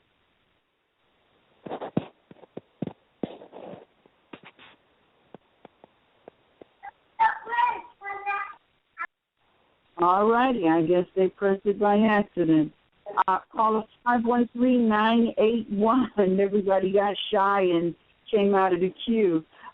If you would like to ask a question or pose a comment, press 1 on your telephone dial and you'll go into the queue. Caller 513-981. Please state your appellation at Northwest New Mexico. Islam, this is Jayana calling from Northwest New Mexico. Islam, I thought that might be you. Yeah. I just want to say thank you for taking my call, and I had something to say, but then Cujo kind of really went in, and but as I was sitting here thinking about how he used it, how it was a divine and national movement, I'm sitting here thinking, and I'm thinking about how he said divine first and then national second, and I'm thinking about how the prophet came and said, I came here to teach you to be yourself. So everybody know he said, I came here to teach you to be yourself. And a lot of people say that, and then they say, well, yeah, he came here to teach us to be a Moor. But I think it was so much more than that. We are Moors by blood. We are Moors, like, by blood. But I think he was sending another message within that same message, because he also said study, study, study 3 times. And so, so when I read the Circle 7, and this is out of chapter 3, number 14, he said, if you would ask me what to study, I would say yourself. And when you will have studied them and then would ask me what to study next, I'll reply yourself. So he said, study, study, study 3 times. But he also said, out of those 2 times, study yourself. So the last study would be the national part, and the first 2 studyings would be the divine and yourself, which is one and the same. So, that's an excellent point. Yeah. So I say this, just to the family, it's easy to say that we are Moors, but it's so much harder to just really be ourselves, like, really. We are Moors, but now each individual has their own unique, special, whatever thing about them that we came here on this planet Earth to do, to learn, to see, to give, to receive. And if we could just really study ourselves to see what it is we're here for, what it is that we need to do for each other and for ourselves, what it is that we can give to each other and to ourselves, I just think it would be so much easier, and it would just be less confusion if people would really just study themselves and what it is that they really want. When people come into the movement, it is a lot of people that come because of maybe a situation brought them, maybe finances, anything, and they come into the movement and they're trying to receive something out of it. But the best thing, I think, that when you come into the light or the truth, the best thing that people should be seeking is to receive the truth and the divine truth about yourself. So, And also, sis, when you say cells, remember we got two cells. That's the highest self and the lower self. That's right. That's right. So, so I think that's just, I don't know. But, yeah, that's just my comment. So, peace and love. Peace and love. Wow, I was just talking about that today. That was great. Yeah, that was so. All right. Well, guess what? We got no more people in the queue. So unless somebody has a question or a comment and is going to press 1 on the telephone dial, we can just continue talking about this. Well, go ahead, Nick, because we talked about this just today, I think it was, right? What was that? What part? About the cells, about, if that it all comes back to yourself and being that we're descendants. Yeah, and Jayana just hit on it because that's what he meant, like even if you study, and then you said, well, what do I study next? It all comes back to yourself. So he said, I would say, study yourselves. And he said selves plural, which is higher self and lower self. So let's say that now that you know, you've done some studies, you're lineal descendants of the mother's father's civilization. All right, so you know that now. How do you effectuate to uplift fallen humanity, to take your place amongst the affairs of man, right, and bring yourself back to the fold of Constitution and fold of government? You would have to be right divinely in yourself and recognize that you have two selves, the higher self and the lower self. So it all will go right back to that. Just as she is really what she's saying, and that must be in the air because we talked about that. Yeah, for sure. Yeah, you definitely. I mean, it's energy. Like you just said. She just said, and Cujo said a couple of minutes ago when you're talking about science, right? Because we were built with science, right? Like the room is a science lab, basically. So that element is already in our existence. Science is already in you even existing on this earth plane. And if you're not in the flesh, still it exists. So like Cujo was saying, negative and positive. You know what I mean? It's just a matter of which one you tapped into, which energy is around you. You know what I mean? Those different aspects. It's all the same thing, And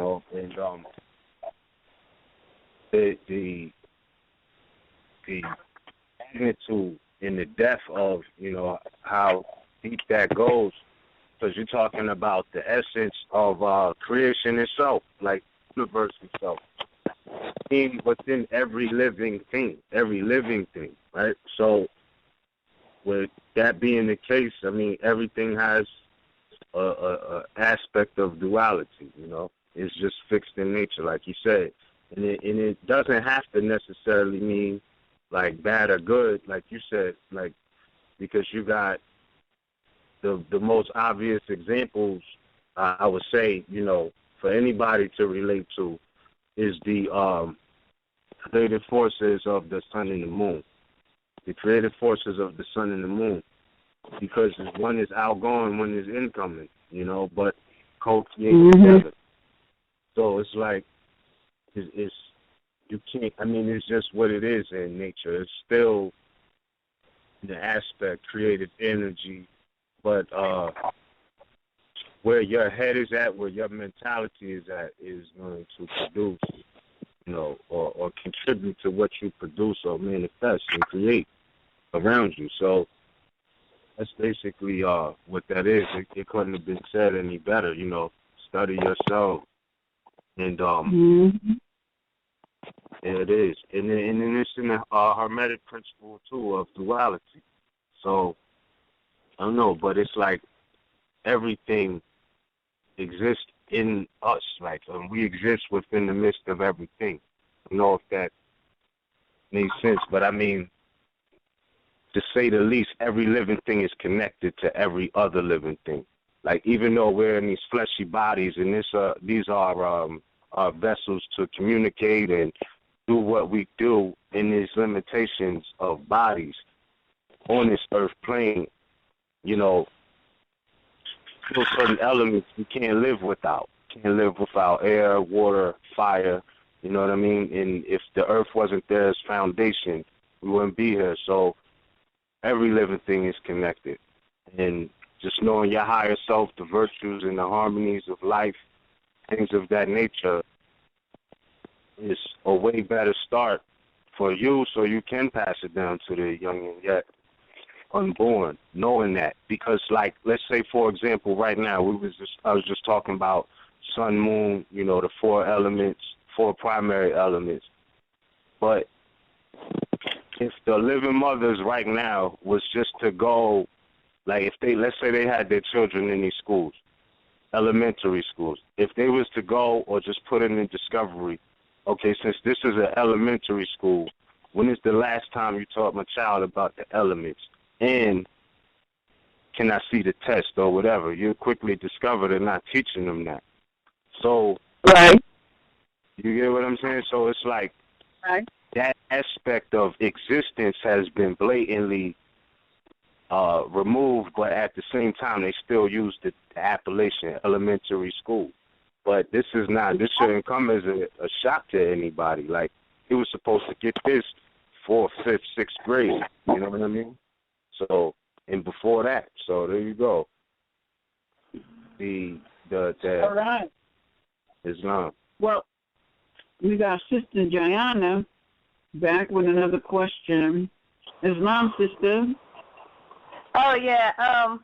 Well, I wanted to comment on commerce. Because earlier when I came on, I thought it was more callers, so I didn't want to go in.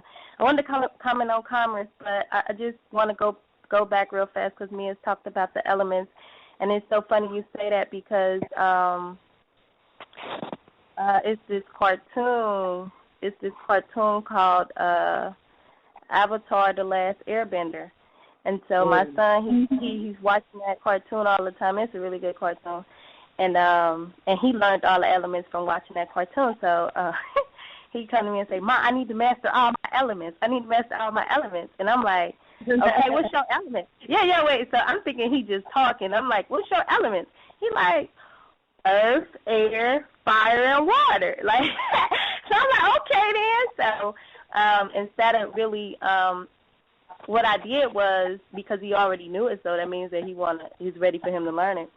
What I did was showed them how the elements is the elements, of course, it's the elements, but it also can be symbolic to each individual when we're born, as far as the signs and the elements that's within each sign.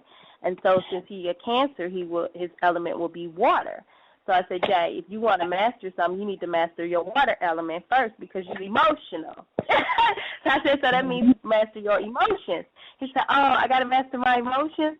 He said, what's emotions? And I'm like, right, because I'm like, how do you explain emotions? I'm like, laugh, cry, all that, like all of that. So he's like, all right. So then he came back and said, okay, Ma, I can't cry too much. I can't be mad. And I can't be too happy. I said, all right. That's true. Really, seriously.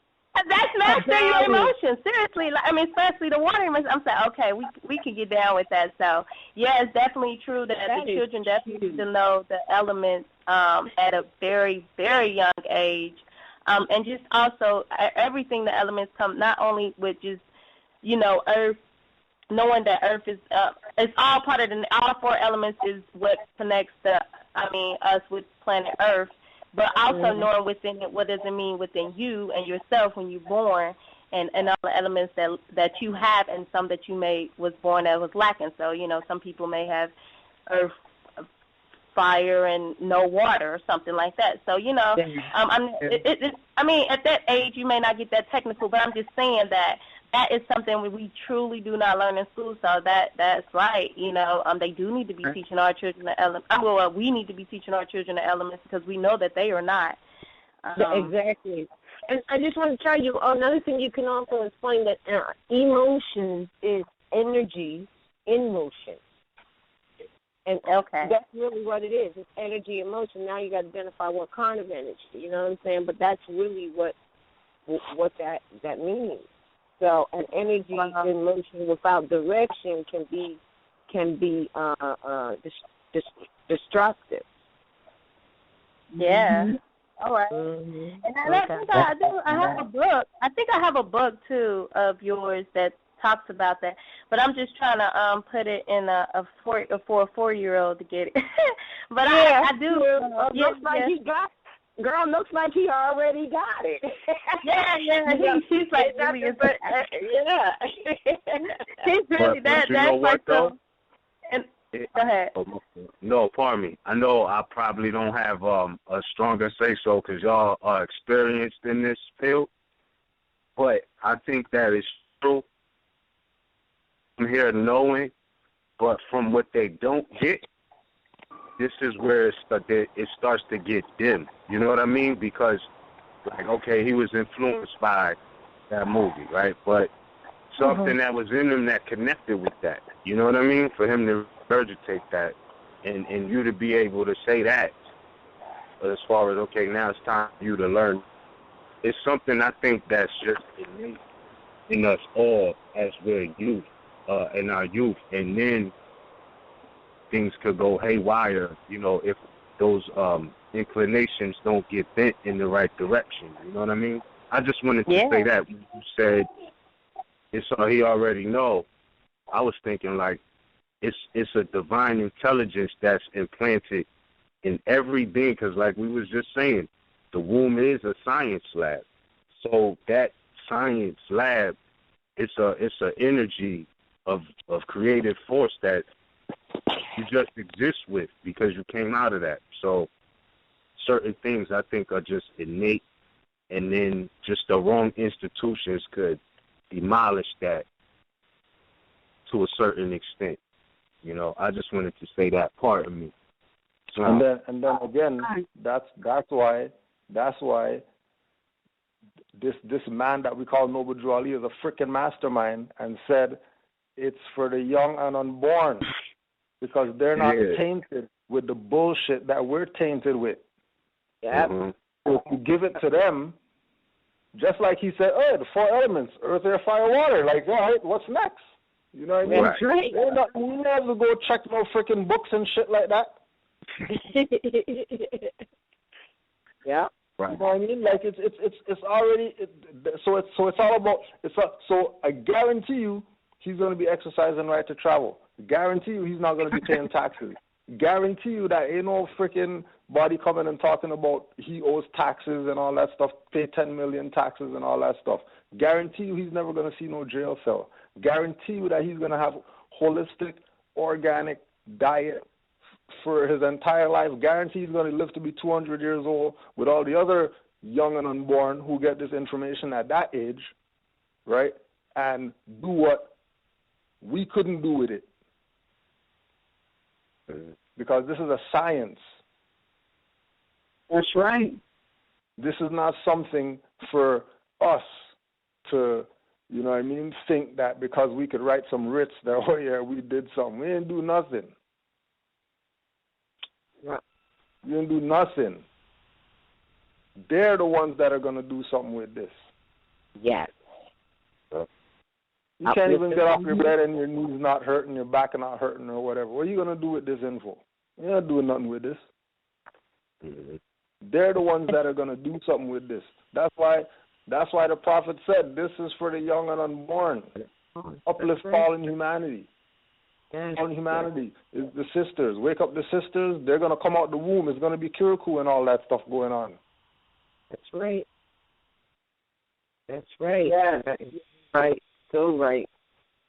You know what I mean? But we're 100 years behind because that was supposed to be us. Right. Yeah. But but what did you say, Cujo? Instead, they're trying to figure out how to, be the creditor, not the creditor, redeem, authenticate and redeem stuff. It's like wrong position. Wrong yeah, position. and a lot of people coming in with the commerce thing that I just wanted to make a comment on that, because earlier you guys were talking about the commerce, and a lot of people that I ran into are have this concept that everything they do is in commerce. Everything, even the way they live, even the way they run their household, everything is a commerce thing. And so, and everything I looked at kids do is commerce. Right. They have everything mindset. Everything that they do, Europeans do is commerce. Exactly. So they're taking on a wrong mental concept. And so when people in the the Black Law Dictionary, Black Law Dictionary, commerce, it has a couple definitions for commerce, but it's this one definition that I just put a star by, because it just, I know, Anna E., you say don't study for you, and I really was studying for me. I was studying for me in the beginning, but I mean, when I came to this, it just dawned on me. But anyway, it says commerce relates to intercourse or dealings with foreign nations, foreign states, or foreign political communities. Right? And and then it also say, while trade. So, and you always saying, y'all always need to go and get a trade. This is why, because trade denotes to business, intercourse, or mutual traffic within the limits of a state or of a nation, or the buying and selling of exchange of articles between members of the same community.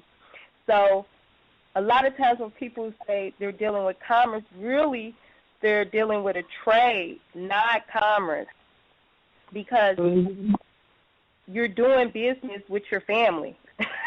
You know what I mean? So like, it's not even, and even when you are so-called doing business with foreigners, is most of the time illegit. It's not even proper.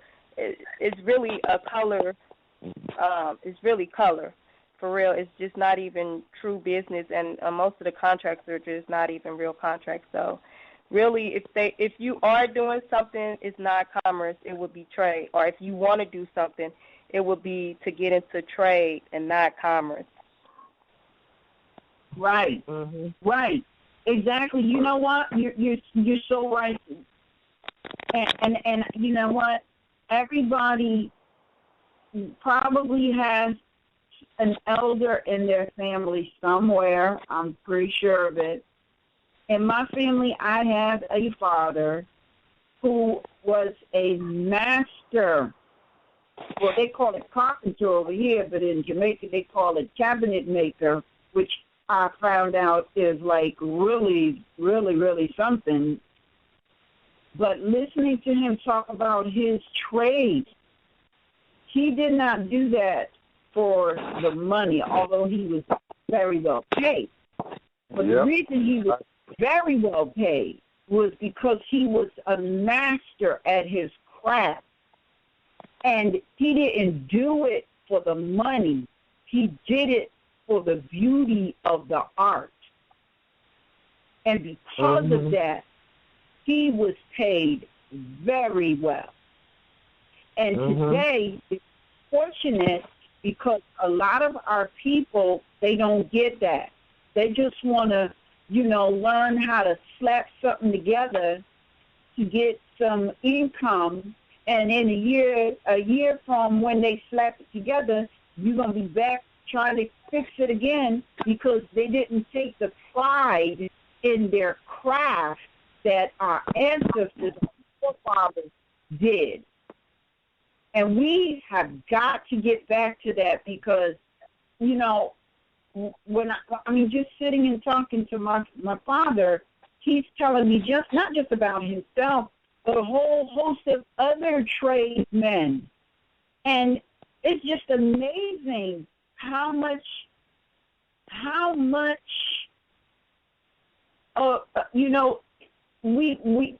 sons, look, if there's a son out there who's trying to generate some revenue, I would say go sit at the foot of a master tradesman and learn something, because there's a lot of them on the way out, and the information that they have in their head, they do not teach it, don't nobody know it but them and that generation that is slowly leaving us.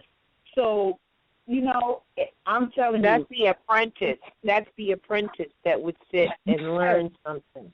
Yeah, into the apprentice. Mm. Exactly. There should be no, look, too many of them out there. There's too many of them out there. And they're retired. They're doing nothing. It's for us sons to get in there and get that information out of their cranium before they pass form and utilize it. Because I'm telling you, I know. I talk to sons that are in some sort of a trade today, and I tell them some of the things that my dad has said to me that I have no clue about. Some of the things I have knowledge of, because I am the daughter of a carpenter. So, I picked some of that up. But some of the other more detailed stuff that somebody who is in the trade would know, when I tell them, they're like blown away. To have somebody from that time frame as your instructor would be absolutely phenomenal, which is why you don't see them in these institutions, which is why if you go back and look at some of the ancient buildings, you know why they look incredible even today. So we need to not let those master tradesmen pass form, and we don't get with them. I mean, shoot, I'm sitting and talking to my dad, and I'm not even a carpenter, okay? So, but anyway, let me take the next caller, Sister Gianna. Thank you so much for that information. That was great. Hey, Gianna, I like that definition. Can you text that to me or email that to me, please? Yes, ma'am. Thank you. Peace and love. Peace and love. And all right. Yes, give my love to the baby. Well, he ain't a baby. He's not really a baby. I know he's just your baby. All right. All right, and now we have Brother Bakari. Islam. Bakari. Islam. Islam. Peace, yeah. Peace, brother Islam, please. Oh, man, beautiful. Cujo sleeping yet, or are we still there? No, I'm here still. I'm here. Yeah. Islam Mothers, wonderful show. I won't be here for long. I just wanted to touch on some of the comments that Grand Chief made, and I was, and I also wanted to just briefly mention something that Mother Rajamaya brought to my attention again recently, and that was Covenant of the Asiatic Nation. Chapter 25, and so I was thinking of the brother that called in, and Cujo responded, and Miss Raheem responded, and Anne and Raj, you all responded, and one of the things that why we're still in the situation that we are in today is from my perspective, since I've been in the movement, and things that I've noticed is there are a lot of good people.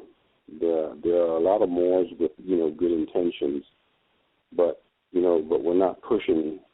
In some cases, and I'm not referring to like the panel, because very few Moors do more than Anna Eve, Roz, Cujo, Ms. Raleen, Taj Tariq Bey, etc. But like a lot of Moors outside of the really active ones, they're not pushing the right buttons.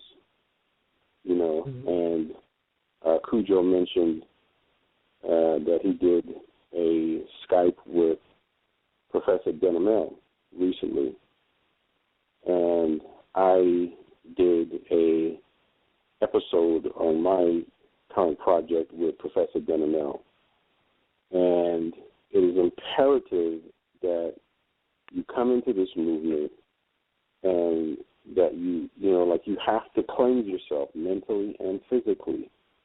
There is no way, you can't get around it.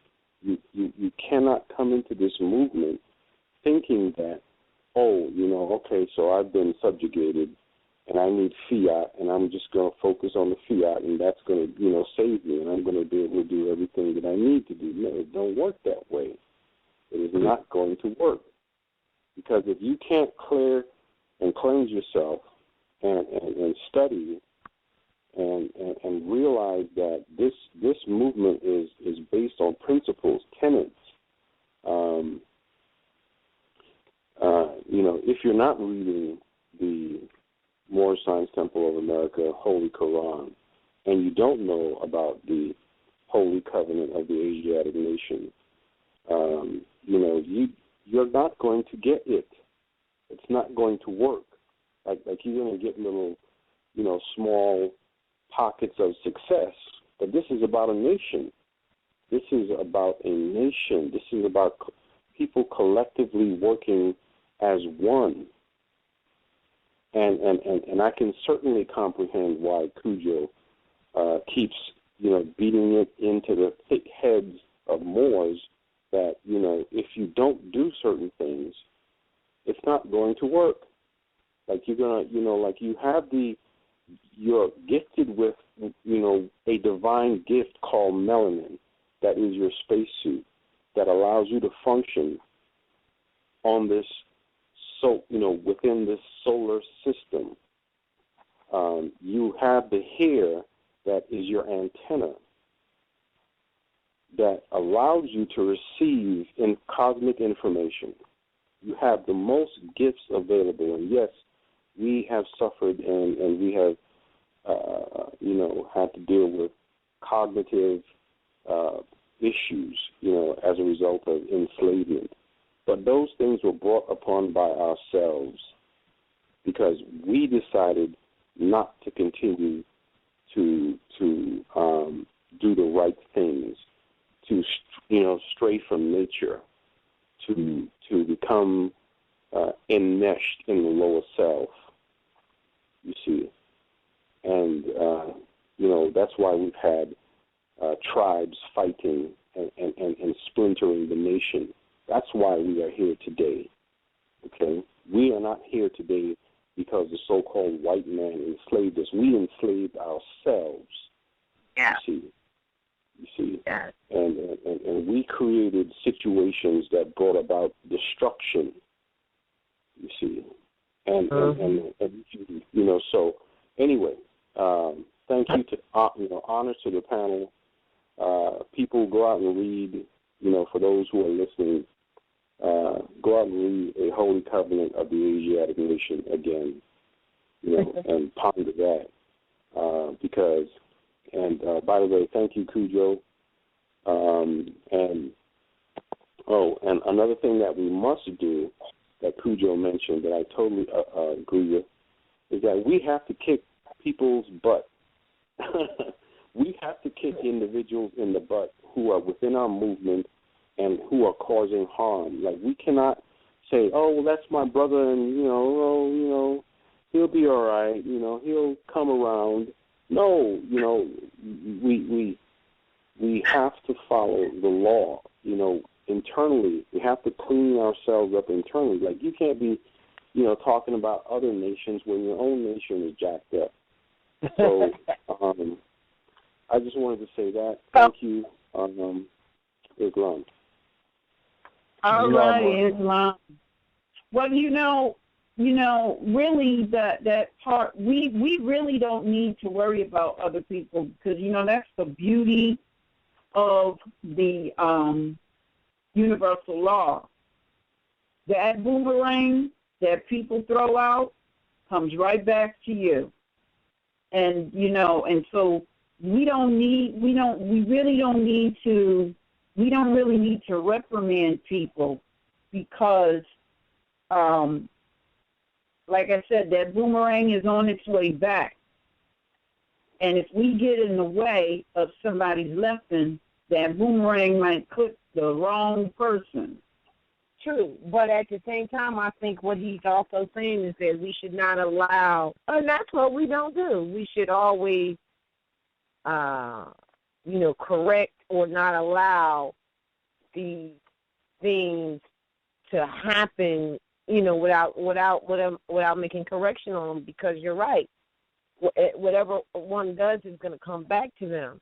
At the same time, we can't let our let people just go rogue in well, I ain't saying we can't let them, but we have to make correction where it is necessary to make. But then again, I thought that's what we were all about doing anyway, is making that happen, and correcting, because this is family. And I think Brother Bakari's coming from a place where this is family, and we have to maintain that. Now, either they want to be or they don't want to be, and as you said, they're going to get whatever their just deserves going to be for that, because they didn't get this information. None of us got this information, so we have a duty to share it. But if someone act like they don't want to deal with it or whatever, we can't allow them at the same time to harm the nation. Wow. Yes, exactly. So I understand what you're saying, to a degree. But at the same time, people have their own will, and some of them are just willing to do the wrong thing. Then they're just going to get their dessert for it, because it's a great and dreadful day. So it'll be dreadful for some and great for others. I mean, it's just the way it's going to go down. Mm-hmm. And I think there's so much information out there right now, Bakari. I think there's so much information out there right now that people, if they would apply and study, because that study might not have seemed like anything before, but to people. But now they realize, as we have said, they really, it's not like the information isn't there. It's up to them to make the discernment. It's not like it's hidden as it may have been once before to some degree. It's like you really are right. They really got a responsibility now. See, now don't even get me started on that, because I could build on that for like a day, because seriously, it really is upsetting. It really is upsetting. Like you hear folks constantly talking about, well, why don't the Moors have this, or why don't people do this, or why don't this group have, come on. There's look, in terms of fiat, right? Look, if 50 Moors got together and got a chunk of land, you don't need to worry about fiat. You really don't. You really don't, because you're going to have to maintain that land. That land is going to grow food. You can build structures on it and house your children. That's your answer right there. Make it happen. That's it. That is it. Like you can get a sewing machine, sew your own clothes. You can make your own food. You see what I'm saying? It's all right there. You can grow everybody wants to come into this. Yeah, everybody wants to come into this movement, and they want to start something new, but they can't see, and it's all in this book. The more that I read this Quran, all of the answers are in this book. This little tiny, little small pamphlet. That's absolutely. But you know what? And you're so correct. And talking, we say it all the time. Man does not know by being told. That's why the prophet said, study, study. But people, you have people who are really not paying attention to what Prophet Noble Lee has said, because it just looks so simple. I mean, it's so simple. It must be more to it. It must be more complicated. It must be more difficult. It's not. It's simple. And he said, study, study, study, because you're not going to get it until you study. And once you start studying, something's going to open up inside of you. You're not going to be the wishy-washy, wimpy person you used to be. You're not going to be fearful. You're not going to doubt yourself. You're going to move like a sword going through the air. And you're not going to stop. You're not going to hesitate. You're just going to come down, because your studying is going to bring you to such a sure place that you're going to be unstoppable. And when you get to that place, all the forces of the universe will come and make whatever you focus on happen. And that's why study, study, study is so important. And you can't get around it. You can't get past it. You can only go through it. And all this whining, and I'm not saying that to take light of it, because I know every last one of us have fights, and there are times when I whine myself. But once I'm done whining, I got to put on my big girl drawers and make it happen. And the only way that I have found to make it happen is to study. That's it. There's nothing else. But that's all there is. I mean, I've been in some challenging situations, and I've had Roz and Ms. and even Cujo. They don't do it for me, but they kind of give me their energy to a degree. They talk to me so that I can just get my head in the right place, so that I can go crack open those books and study. I'm not asking them. You know what I mean? They're helping me until I can get out of that dumpy place, which I'm not there for long, and then I'll get into the book, and I'm and before they even finish talking, a lot of times the plan is already percolating in my head. That's all we do as brothers and sisters, is just to support you when you're down, in terms of talking to you, giving you some uplifting words, so that your brain can start percolating on how you're going to get your ass out of the situation you just found yourself in. Because ain't nobody here to do it for you. That's what this is all about. That's what this is all about. And the thing about it, the sad thing about it, the prophet has said it in so many different ways. We are absolutely powerful. We are the power. We are power walking and talking on this earth. We keep looking in the mirror and looking at this wimpy person. We got to change our mindset. You're so much more powerful than that. And it's all in where you focusing your brains and what are you speaking. And that's all it is. It's just that simple. It's as simple as study. It's just that's all there is. There is nothing more. And speaking about we're powerful, it's about directing that in the right place. Because absolutely, like there's, for example, there's situations that people might be going through where you don't need to get assistance with it. You could just use your common sense and figure it out, and then get assistance for the real stuff that you need assistance with. Right. If you're putting your assistance, if you want assistance with stuff that you could figure out yourself, that you just haven't stopped, you know what I mean, taking a 5-10 hour, whatever amount of time that you got to take to digest the situation and figure it out, then the energy is being siphoned in the wrong direction. because it's really about getting the assistance when it's needed. It's like you know, your battery is full, but you want to jump start. Well, you jump starting when your battery, you could just turn the key on the stuff. Mm-hmm. You can jump start a full battery. You know, putting the energy in the right place. And again, if we are going to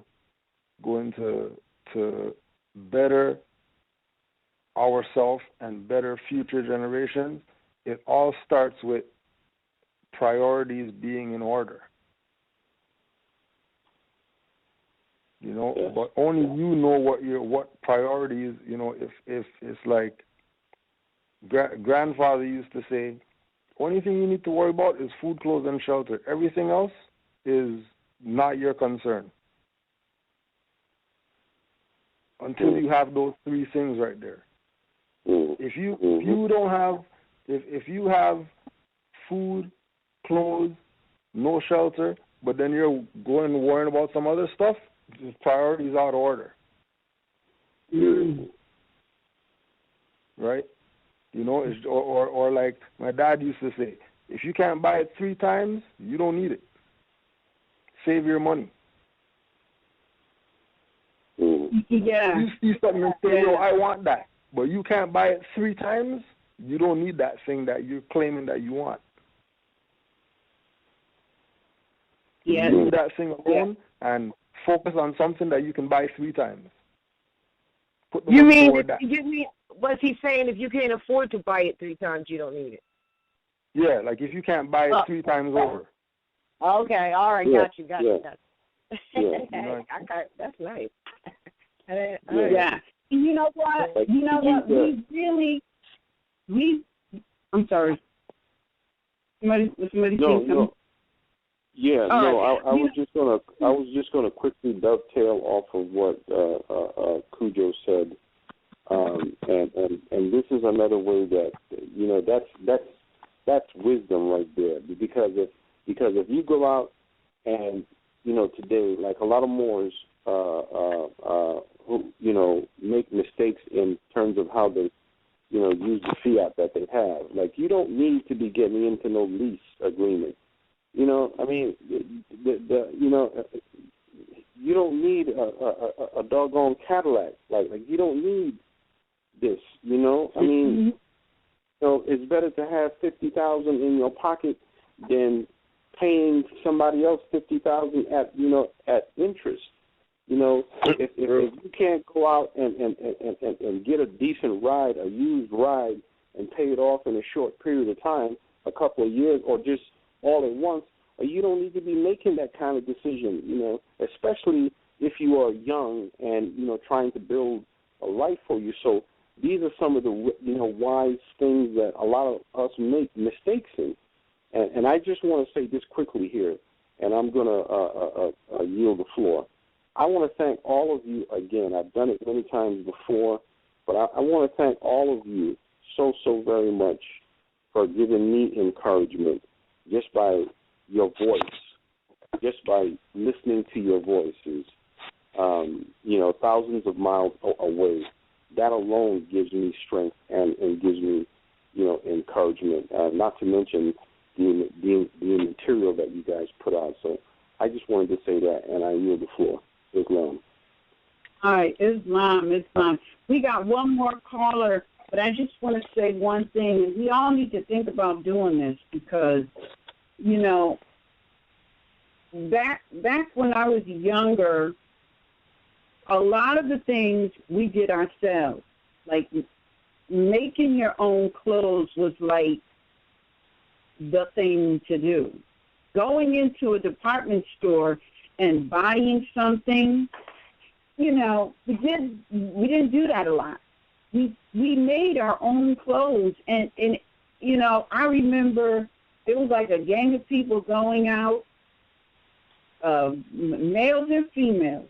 They bought one pattern. They had one pattern, and they used that pattern in various different ways so that nobody had the same outfit. But today, looking at how much finance we're spending in these European venues, when we need to go back to creating our own clothes, and, we can do it in ourselves, or, we can do it for each other if we have the time and inclination to do so. There's so many things that we need to bring in-house. So many things, we need to look at that, and we need to start to make it happen, because one of the things that I see when I look at our brothers and sisters outside of this continent, they started bringing things that they could in-house. Like, for example, over in Hindustan, what they call India, they stopped purchasing clothes from the British or English, and they started spinning their cloth themselves, and so that sustained them. And look at the cloth that's coming out of what they call India today. It's gorgeous. If they didn't stop and bring it in-house, today we wouldn't have those absolutely beautiful silks from India, because it would have become a forgotten art, And we need to look around at our brothers and sisters. Some of them they're growing. They're not importing foods from outside of the land. They're going back to the land, and they're growing the indigenous fruits and vegetables and things again, and they're using those. We need to start doing that ourselves here, because the more we depend on these modern Europeans, the more they have a control over us. So we need to look at the things that we can begin to bring in-house and do for not just ourselves, but possibly for the rest of the family. So, it's just a thought. And, so with that, we got this last caller 443-376. You're live on the air. Please state your appellation at Northwestern Exxon. It's hi again. It's Hassan Ghazi Obey in Northwestern Exxon. I wanted to just ask the question because I didn't get to ask it, but I knew we had to get other people on the floor. That's what I was getting to. First of all, I wanted to say I don't think I can express myself verbally as much as I get things on the inside of my head, and I be trying to find the words to say. But I notice the responses are usually what I need to hear. It's just not as, I guess, as, hey, we're happy to hear from you, Hassan. But it's cool, though. I just wanted to get even more, because when I saw just recently a few videos that was speaking on the 7 Hermetic principles and speaking on knowing how to move the compass and square and things of that nature, it's like when I'm here and I'm studying, and usually I'm by myself because I don't have really anybody to study with. I don't even really, the only family that I got is maybe about 3 or 4 people. I really don't, I'm really not around a lot of people either. And I'm usually to myself in my own study.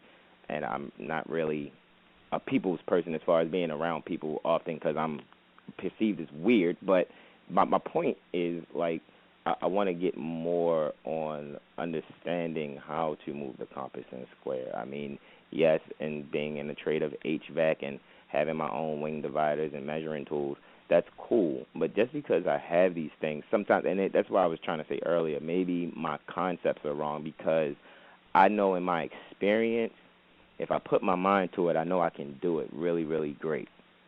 It's just that I know sometimes it takes me to be around others that are doing it. Like, I can really play basketball, but I didn't get really great at it until I got around other basketball players and coaches and picked other things up from them that allowed me to become even more of a better basketball player. So right. I was. The compass and the square really occurred when your mother conceived you and built you in her womb. That's done. That's all about energy, mathematics, length, angle, width of energies, and then thereafter you maintain. And I know Ms. will have a comment on this too, but it's you maintaining your sojourn your experiences within that same mathematics, of your traveling. You're traveling. When I say traveling, I mean moving to unfold. Your sojourn, and always staying within. Like, for instance, there's all kinds of things that say, like the prophet said, well, you know what? You need to put a circle around your passions and square up your conduct. All of this is done. The universe is mathematics. You are mathematics. You are the angle, the length, the angle, and the width is the law. That's the length, the angle, and the width of all of the energy. And how you navigate through your life, you must keep it within the bounds of righteousness, for one, and also within using the mathematics and the plotting out you need to read chapter 5 of the Circle 7 Holy Quran, because Yahshua said, these tools, see, this is about building character. It's about building character. And right. Essentially. So when you read that, he says, when he was doing his carpentry work, because we're talking about carpentry, and all of that is mathematics and balance, right? And so he says they remind me of the tools of the workshop of the mind. And so, for instance, one of them says, we use the axe to, cut up all the knotty and ungainly things. So that's where you're getting into yourself and finding out some of the aspects of yourself. As an example, you would be getting into yourself and finding out some of the aspects of yourself that aren't great or that need work on, And so read chapter 5. Go ahead, and you can explain a little more, but read chapter 5. I didn't want to cut your wisdom, but the question is, and with all due respect, did you read chapter 5, and that's why you aspired to ask that question, or how did you come about asking that question? I mean, it's all good, but did you read chapter 5 before, or you just loosely saying that? I've read the Holy Quran a couple of times. What I haven't done in reading is I haven't gone word for word usually like I do yet. I usually go word for word and break down each word etymologically so I can make sure I'm getting it fully. I haven't done that with every chapter yet. Before you finish, you had said that you were watching some things on YouTube and listening to people talk about the compass and the square. I only watch and listen to you guys. I don't really watch and listen to anybody else. What we're refining to is to read chapter 5 also. Since you watch YouTube and this and that and there, read chapter 5 as it relates to that to help you gain that understanding. So I didn't mean to interject, Miss, but... No, I didn't either, but that's the question that needs to be answered. Did you ever read chapter 5, or you just heard it on YouTube? No, yes, I've read chapter 5 before. Oh, all right. Sure. And I think another part of it, too, is remembering that what Yahshua said is that the tools remind him of the workshop, the tools in the workshop of the mind. Mm-hmm. And then where he went from there wasn't back to the tools of the hammer and the stuff in the physical. That's right. Right. When he realized, these tools remind me of the tools that we use in the workshop of the mind, he didn't go back to the tools that were external. Right.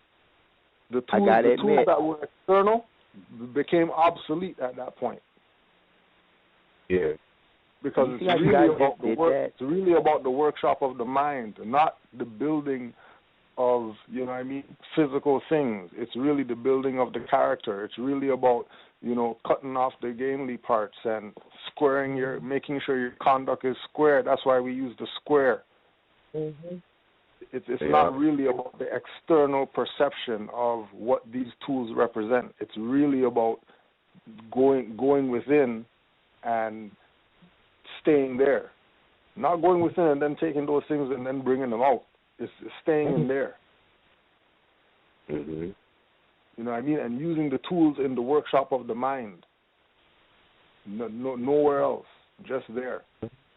Yep. And then it'll make sense as to how Drew Ali was able to manifest the things that he manifested, because everything starts with thought.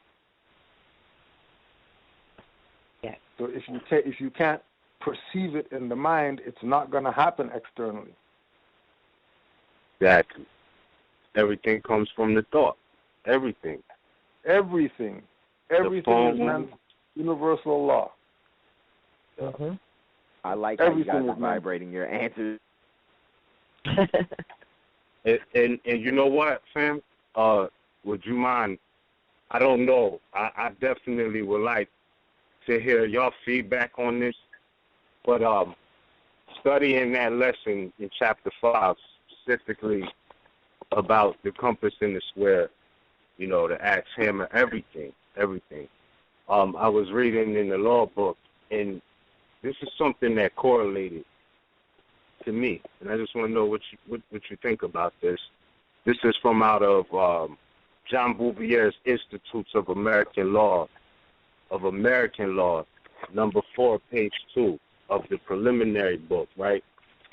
And it kind of, to me, it kind of correlated with chapter 5 because our excerpt here, it says, law is called the rule of action by a metaphor borrowed from mechanics.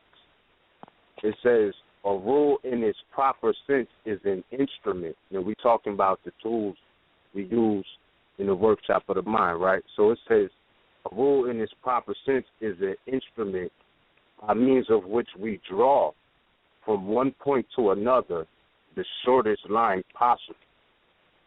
So the theme was lines, the shortest line possible, right? Now, we already know the Constitution is a very brief document, very short, straight to the point. You know what I mean? So I'm looking at this in comparison with that. But it goes on to say, it says, so by means of, a rule in its proper sense is an instrument by means of which we draw from one point to another the shortest line possible, which is called a straight line, right?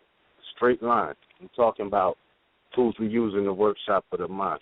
It says the rule is used in comparison in the arts in order to judge whether a line is straight, as it is used in law to judge whether an action is just or unjust.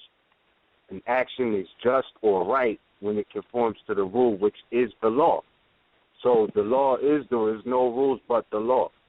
It says it is unjust when it differs from it. It is not right, and so it is of our will or intention. I don't know. I felt that somehow correlated with those tools we use in the workshop of the mind. Speaking of straight lines, rules, mathematics, all of those different things, and that when you talk about building, and it says law is called the rule of action by metaphor, borrowed from mechanics, it goes back to what you was talking about earlier about those building trades,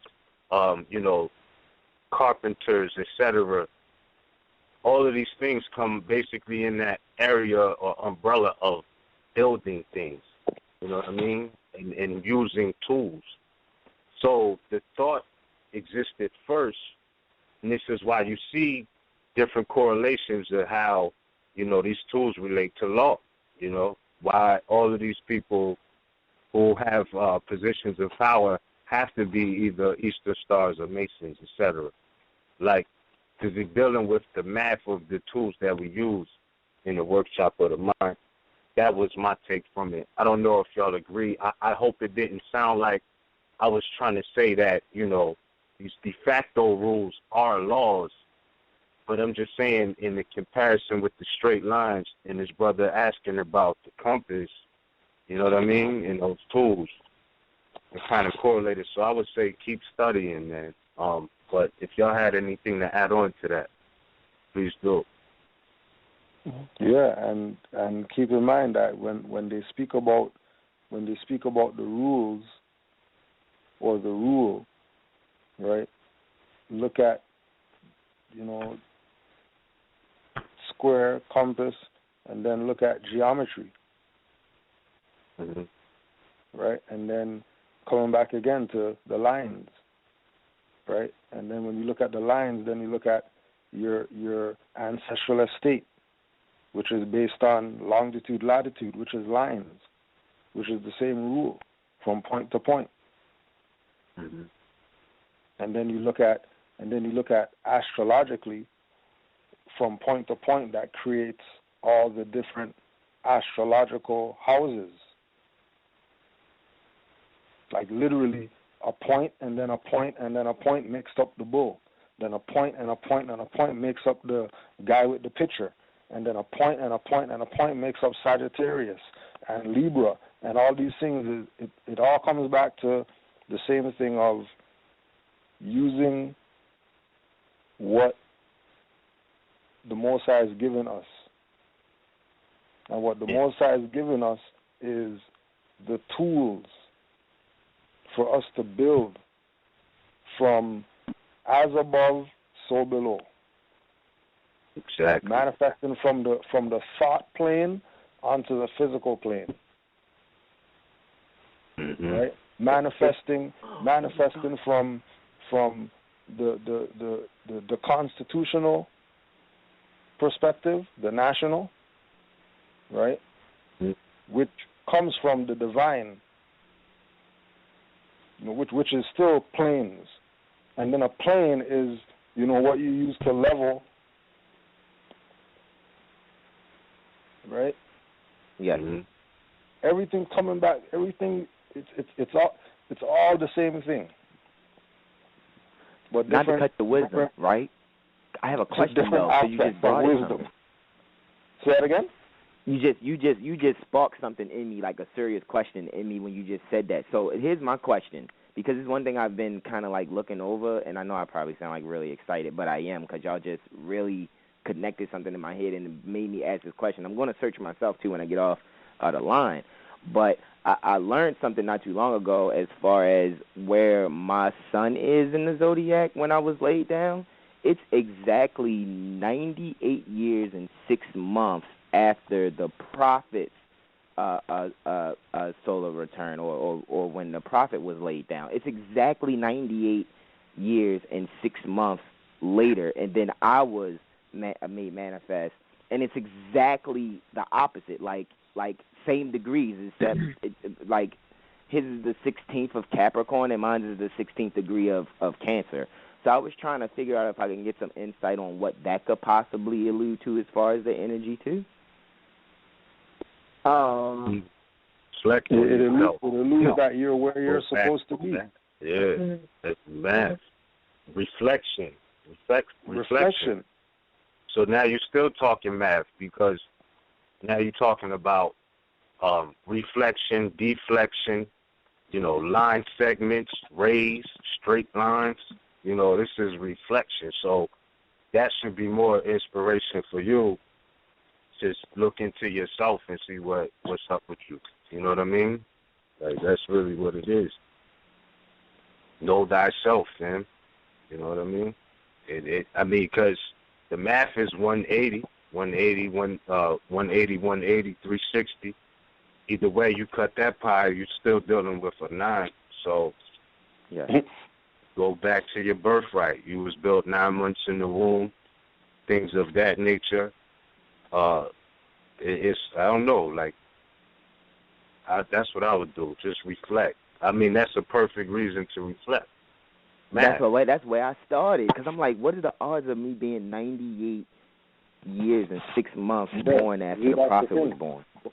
It's not really odds, it's only evens. Right, well, okay, right.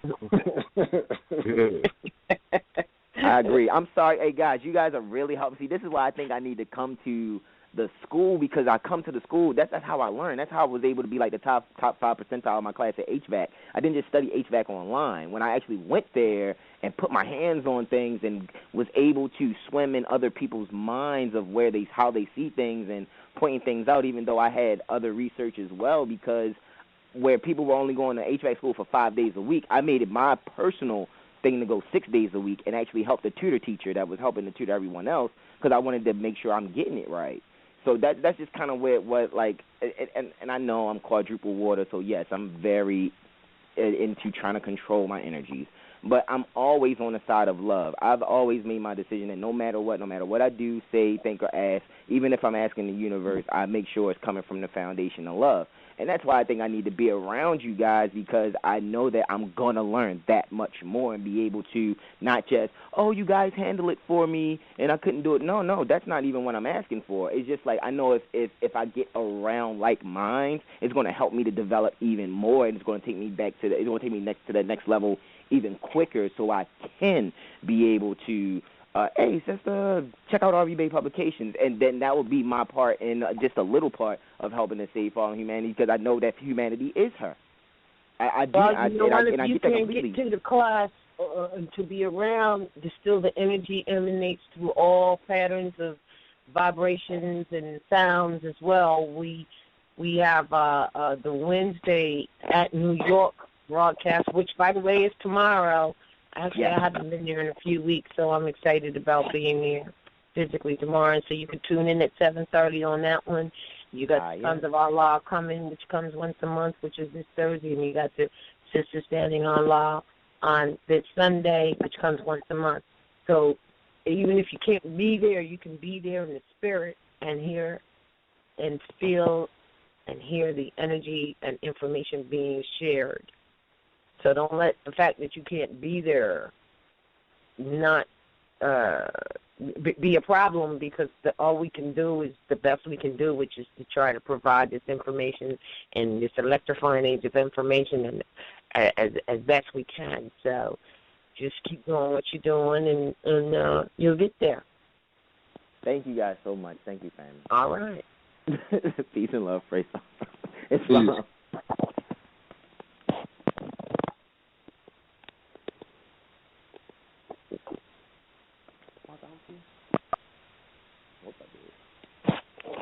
I sense the blog talk lady coming soon. Yeah, right. I don't know where she is. She's probably talking and doesn't realize she's muted. Watch. Unless she dropped off for some reason. Hold on, let me see. Oh, man. I don't know what happened to her. That was the last caller anyway, so let me see. Right. If she did, we just close out. Unfortunately, let me see if she comes alive in a second here, because so, I say, this was definitely a great build. This was a great build. I think, in my opinion, definitely was great feel tonight. Trust we all dropped some jewels to go further look at, not necessarily just take on face value. So, in case anything happened, that's my piece on the night. Peace and love, boys. On Thursday. Oh, yeah, Sons of Allah. Right here. 9 o'clock p.m. Eastern Standard Time, Thursday, for sure. Prior to that, of course, as you just said, Wednesday, for sure, at 7:30 p.m. Eastern Standard Time. Tune back in to this link and listen to the wisdom that will be presented as usual. Again, like was said earlier, Sister Standing on Law is this Sunday, February the 28th. So if you please, tune in and join in with that. I know y'all going to be going in too. But for sure, for this particular week, that's what it is. And so fast, we'll be right here in March, man. According to the Gregorian calendar. But our natural New Year is less than 30 degrees away. So keep it moving and grow just like the different things in nature. You know what I mean? Things are coming back around full cycle, whole new life ways, if you will. A good vibration is always there, but, we'll see the fruits of that very soon. I don't know if this is too far off subject, but like you said before, for sure it's spring when you see the first tulip come out the ground. So, that's right. That's a fact. I ain't going to last about 3 weeks, tulips, but when you see the tulip, it's spring. I don't care what they tell you. Yeah. For sure. Oh, yeah.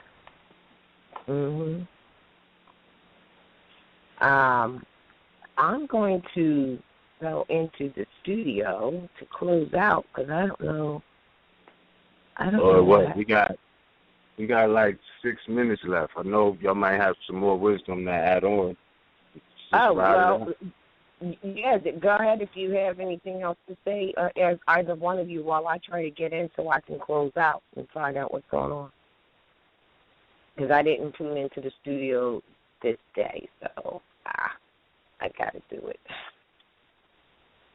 True. The usual, just, tell the Moors keep studying, and Islam to all the Moors out there. That's right. Yeah. You already know it. Hey, and don't take no wooden nickels.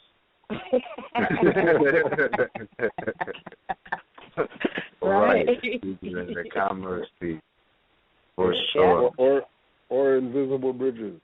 Don't cross no invisible bridges. Yeah. Oh, man, that's crazy. That is crazy. But for sure.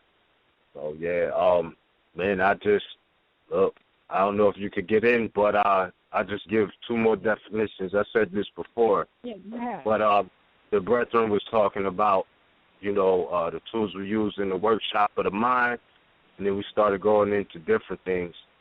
I just say this and leave it on this note.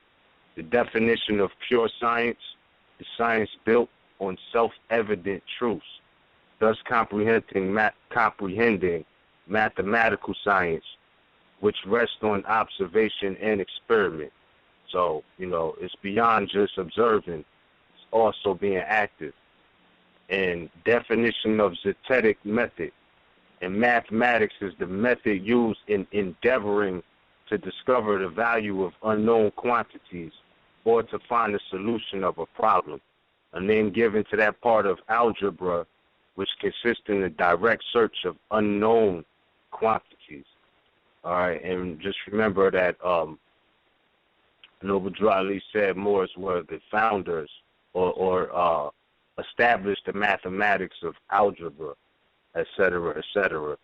But knowing that, when it speaks of unknown quantities, we know that what he laid down was not uncertain or unknown.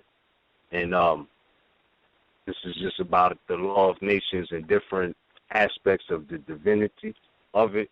And hopefully in the future we could go in more to that. But with that, I certainly yield the floor for